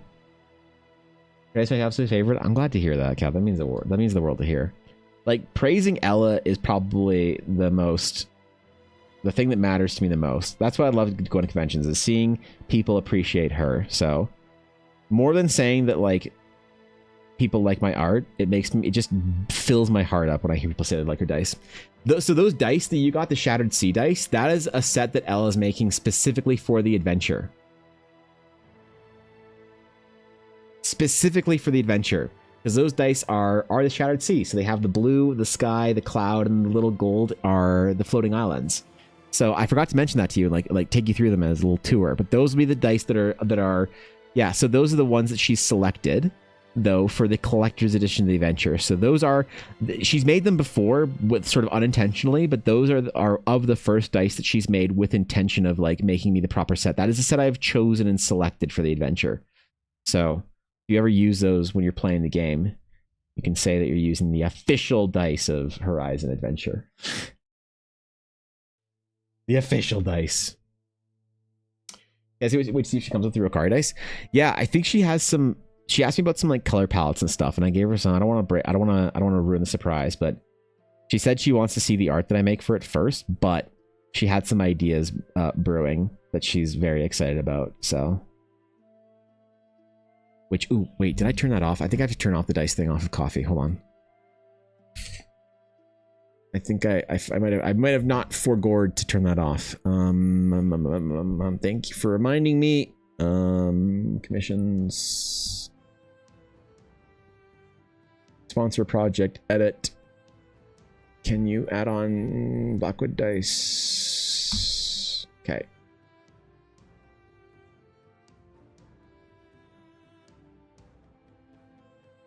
Save. Changes. Okay. Yes. Thank you for reminding me. And then I think I have it up on the character portrait sketch as well. Edit. I'm not taking that one off. No. What about the location? Edit.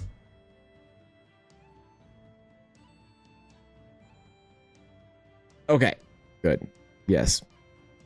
Excellent. Pog. Using him in Pittsburgh Game Expo. Let's go, dude. Let's fucking go, man. Up next year, they space things out a bit better, Strathmore. Yeah, I mean, Strathmore was a way bigger event than they thought. Yeah, it was way bigger, hey? So, I don't know, man. I don't know.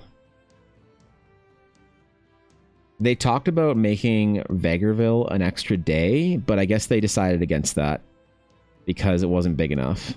But Strathmore, they got to figure something out because it was a lot, wasn't it? It was a lot. It was too much. It was fun, but it was a lot. I was only there for one day, and it was exhausting. It was tremendously exhausting.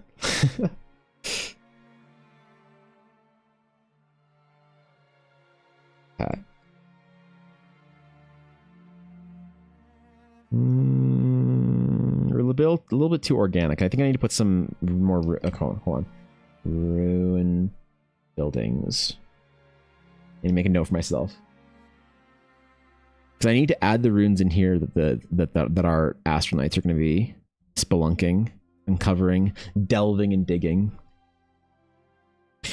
I have not looked at YouTube the entire day. I'm so sorry, Cass. I just glanced down.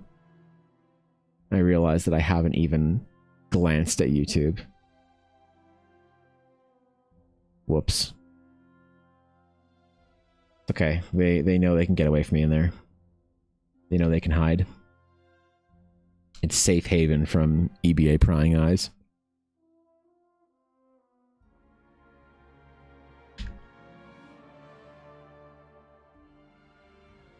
Oops. And then what I could do is I could make a print of this after. Okay. Dude, having my printer up here is going to be so dope. What I want to do is I have this stupid idea that whenever anyone orders a print on my print store, if I'm live, I'll just print it off right then and there. I'll just print it right there while I'm live because my printer's right beside me. But now I'm constantly sitting here thinking, and I could do this piece and then print it off, and then like if I ever do character request giveaways again or anything like that, I could like print it off and then like put it in an envelope and mail it off to somebody right then and there when they win their sketch request or whatever. You know? There was only a few messages on YouTube, and one of them is me just calling you a nerd from Tolkien Rants. I gathered that was probably an ancient text. But still, I just feel bad, alright? I feel bad. Bad, I'm sorry. I'm sorry.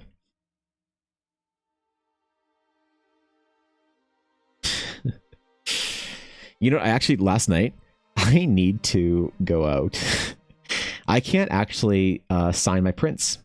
So if you noticed, up until now, people who have got my prints, it is signed in pen. Signed in a pigment, ink, whatever, pen, as you'd expect. Pen. There you go. If you purchase a very, very high-end art print, all right? Limited series, proper Giclée archival, whatever art prints from some kind of a gallery or whatever. These aren't convention prints. These are like, you're spending like $500 on a print, kind of like, this is a big deal. Those prints are actually all like signed and numbered and titled in pencil. And I forgot about this. And the reason you sign it and number it and all that stuff in pencil is because it's harder to replicate. If you can believe it. You sign it in pencil because it's harder to replicate, counterfeit, whatever, easier to authenticate. You think, wouldn't pencil fade? So I was like, oh, if I plan fully on making my very first archival print as an artist proof. And I that's why I even put the title beneath it, because I'm not sure if people like the title or not. But I went through the process, and I did it. And I went to look for a pencil. Now, you don't want to use an HB pencil, because on the pencil scale of graphite lead, you got your HB in the middle. And then as you go towards the B side, they get darker. As you go towards the H side, they get lighter. That is because the H lead, graphite, but lead is harder, and the B side is softer graphite. That's why more of it comes off when you sort of make a motion. It scrapes against the paper. The friction pulls more medium off of the B pencils than the H pencils. The HB is the nice middle. Now, what you want is you want to use, ideally, the industry standard is a 2H pencil, so that it is still dark enough to be legible, but hard enough that if you were to wipe over it with your thumb, you wouldn't smear it. Okay? I don't own a single 2H pencil.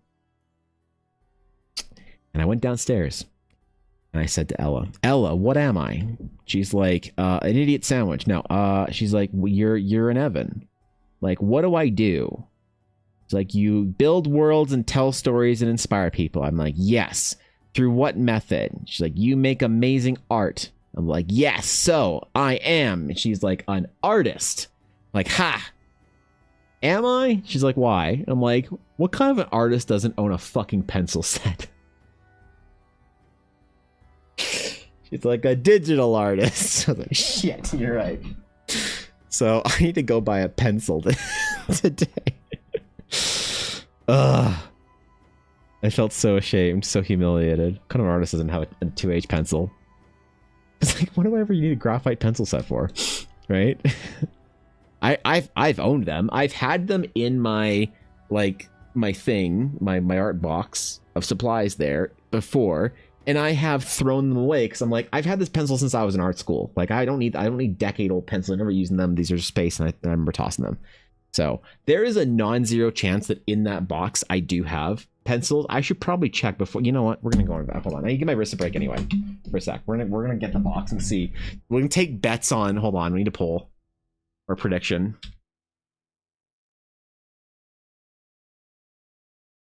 Oh,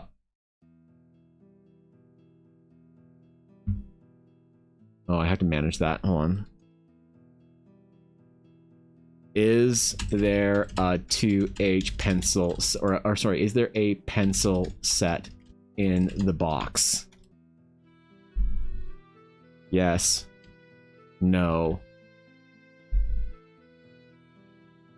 Nerd. Okay. Cast your votes. Cast your votes. One sec.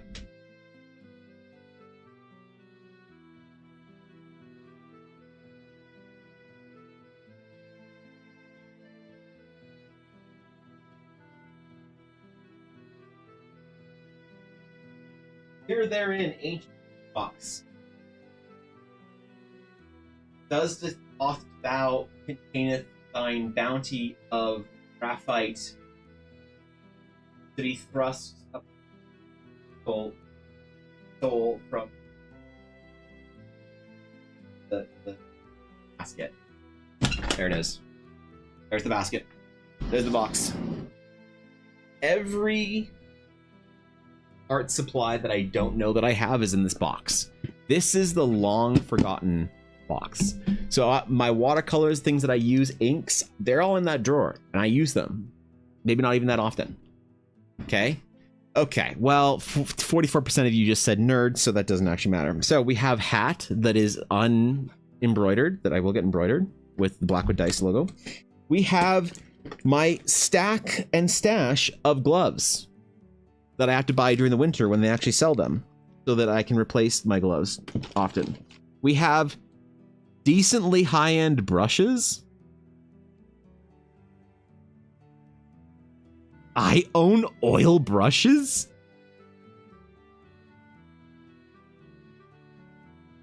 These are not bad brushes. Okay, that's cool. We have a watercolor palette. We have metallic watercolors. We have more gloves. We have now a bag full of hundreds of dollars of artist's grade oil paint from when I was in school. And a lot of these have exploded. But that's the thing, man. When you buy a tube of oil paint, look at that raw umber. Ooh, she's still squishy. That's still live, man. We can use that. And I have some tape. So, no, there was in fact no pencil set in the artist's bin of art supplies. I am a failure of an artist. I'm gonna rename my channel to just Evan Blair. Just Evan. Just not even Evan Blair or anything. I don't deserve that title. Yep. All right.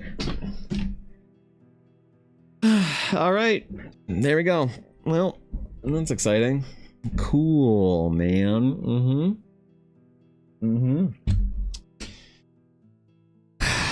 I'm ashamed. I'm humiliated. I am a failure. I deserve nothing but scorn for this. Oh god. Who doesn't own a pencil? Like, I have mechanical pencils, but I don't have a 2H lead for my mechanical pencils. So that's unfortunate, I guess. The universe is getting revenge, exactly. Yeah, I'm sorry for that. Sorry for my remarks, Cass, you know. Reason to go to the stationery store? Dude, I could just Amazon it, to be honest. Maybe I'll just Amazon it. You know, save the trip out.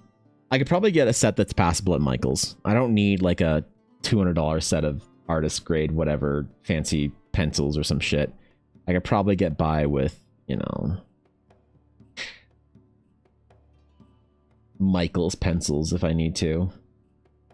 Probably good enough. Drive into town and do that today. I have to go anyway, so. To help Ella get some stuff ready for her debut as a retail entity. Maybe one day she'll be as famous and well known as renowned locally as Fish and Bacon is. Do you imagine? Amazon doesn't have the smell. Oh, that's right. I do like going down to... Oh, you know what? Actually, I do need to go... If I want to drive into town, I could go to... There's an art store right across the way from... Like, right across the parking lot from a game store. And I do need some card supplies for trading card stuff. Could use an excuse to go there. Just saying. Alright. Maybe this is gonna work out. Maybe we'll have Evan's adventure out. Yo, guys, if I go to the art store by the mall, can I stop at the Lego store and buy a Star Wars Lego? Can I?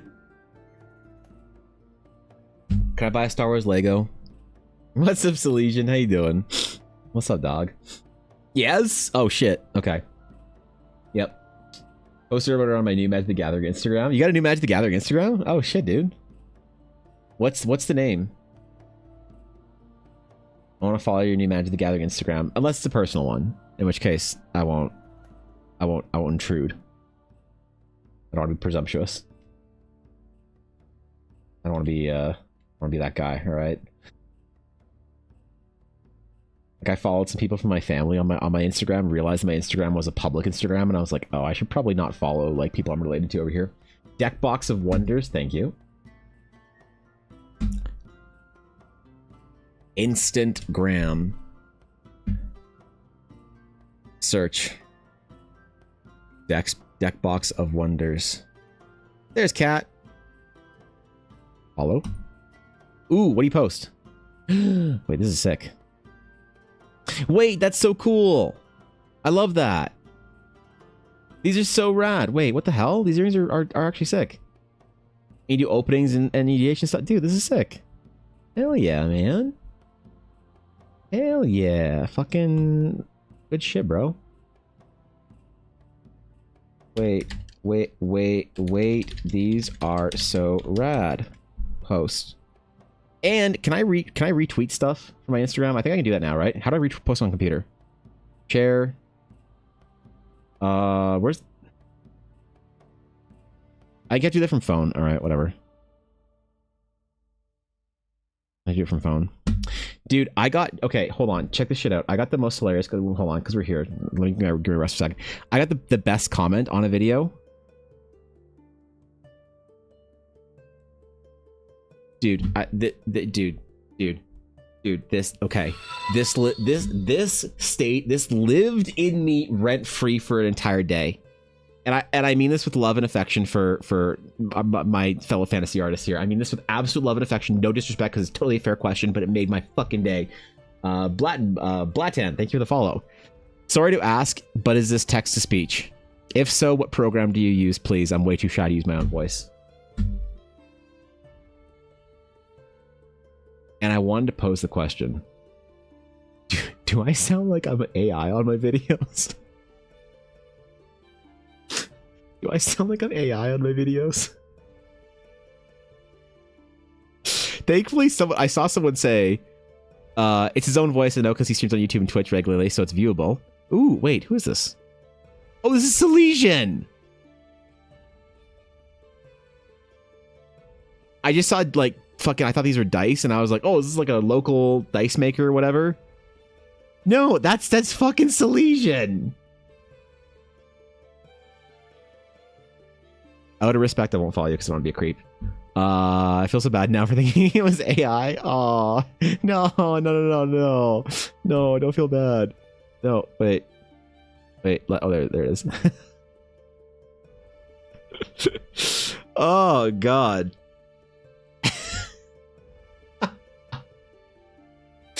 That's your sculpture? Oh, okay, if it's a public account, fuck yeah. Fuck yeah. Look at how cool Silesian is. You guys don't see Silesian that often because Silesian's in YouTube chat.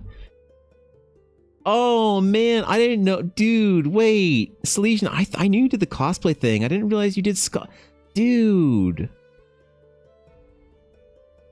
Bro. When one of your artist friends is so humble that they don't sit there bragging and incessantly about the cool things they do, and you just find out later that this cool like cosplayer that is this dope, amazing community member that is a precious and beloved guild member actually also just does rad shit quietly. Bro. How do I retweet shit on Instagram now? I don't know. But yeah, this fucking oops. This video, this comment.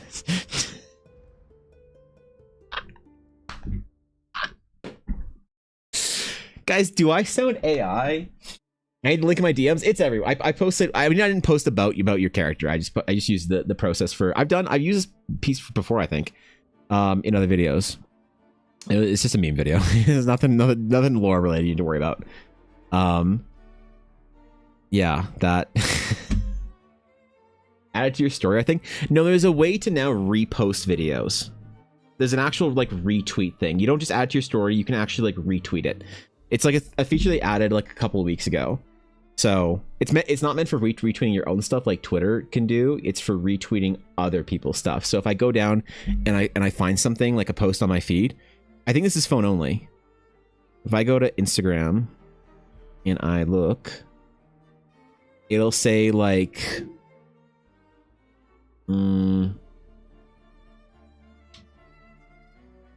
so here, like it says liked by one of my friends. I think that's on shot first. Mrs. K. I believe. I could be wrong. There's a small picture.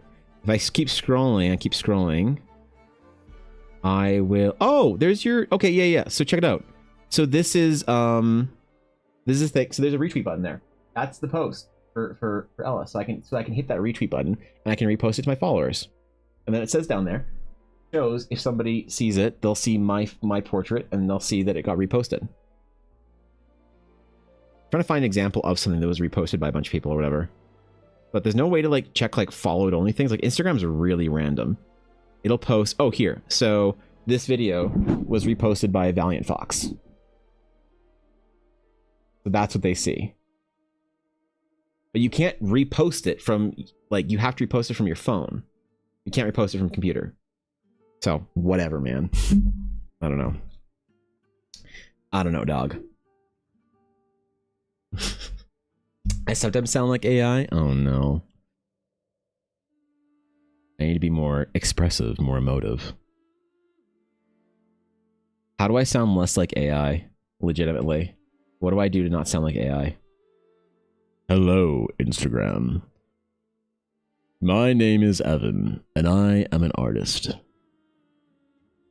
I reside in the dark kingdom of Winter, Alberta, in the mountains of the ancient dwarven lords, in hallowed halls and darkened hearts.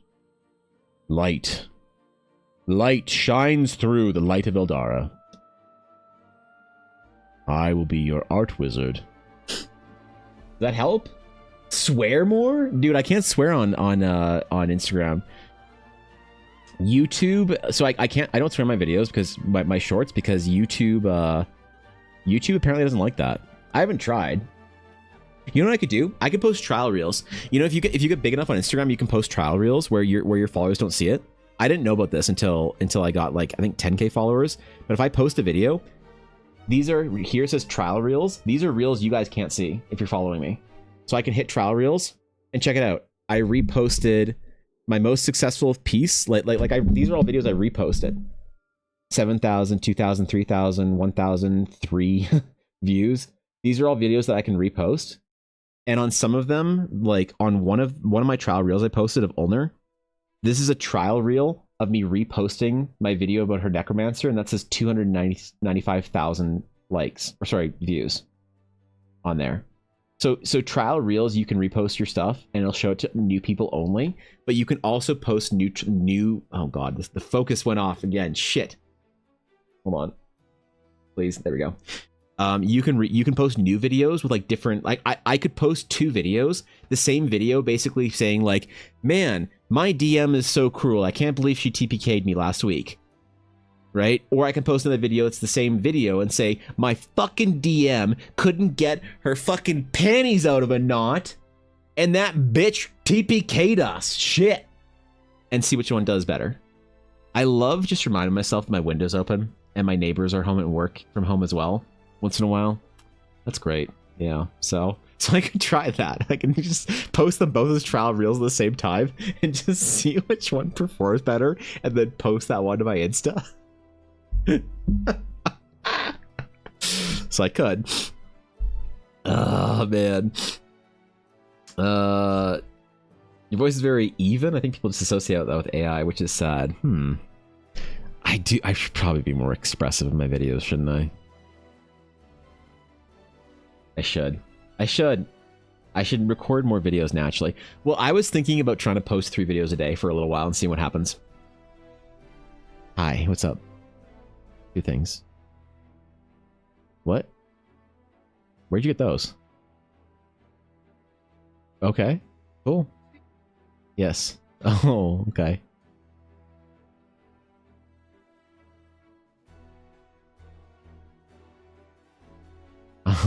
Thank you. Appreciate it. What? One sec.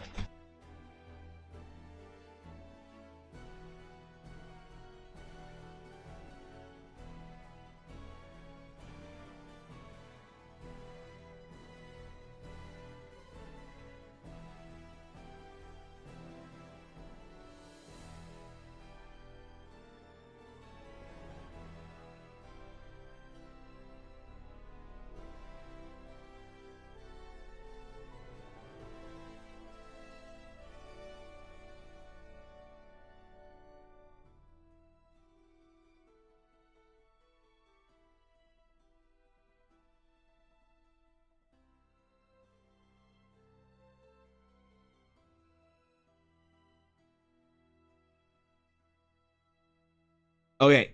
All right. Cat Ellis says hi. I told her you're chilling. Ashley is not TPK'd us yet. No, she's been a coward.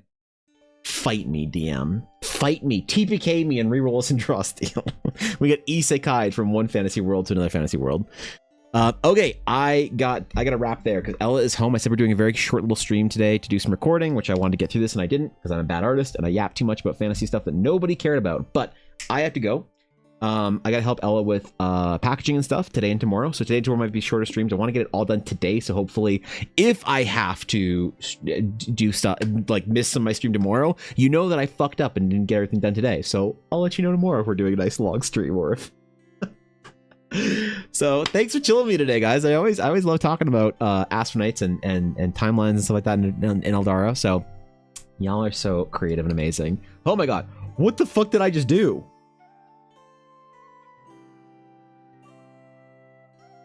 What the fuck was that? If I hit Control S, which is my save for Photoshop, and I have OBS selected with the camera, it extends the entire thing and stretches it to the screen. Well, this is interesting.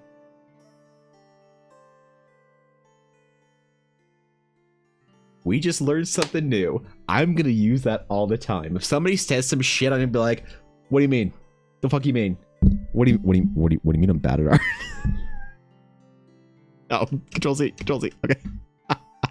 I'm glad Control Z works. So, oh god. Okay. We're good. I'm good. I gotta go. We gotta do packaging. We gotta do all sorts of things. And I need to go to the art store. And Cobalt said I can buy Star Wars Lego. The Lego I want is $600 Canadian. I want Jabba's sand barge, his sand sail barge, because it has a Lego Salacious B. Crumb minifigure in it. And I fucking want that. But I looked at it online. It was $50 for it. Don't tempt me. If my print store does well enough, that fish tank is fucking gone and you're gonna see Jabba's sail barge in the background there, okay? Remember, when you buy prints from my print stores, you're fueling that. Okay, no, I will see you guys tomorrow. So have a great rest of your day. Have a phenomenal middle of the week. Thanks for chilling. Thanks for all the bits and subs today, guys. I appreciate it. Thanks for all the new followers. I appreciate you guys. Thanks for some of you guys who said you came over from YouTube and TikTok and Instagram. That's really rad. I've been enjoying posting videos there immensely, and it means the world that some of you guys have found me from there and come over to say what's up. Also, that bag is what $600 of ink looks like, in case you're wondering. So that's cool. You buy a $2,000 printer and they tell you need to buy $600 of ink. Neat. Oh. Anyway, see you tomorrow. Have a great rest of your day. Until next time, my friends. Until next time. I'm not AI. Come on. Fucking TikTok. God damn it. On Instagram. All right. Farewell.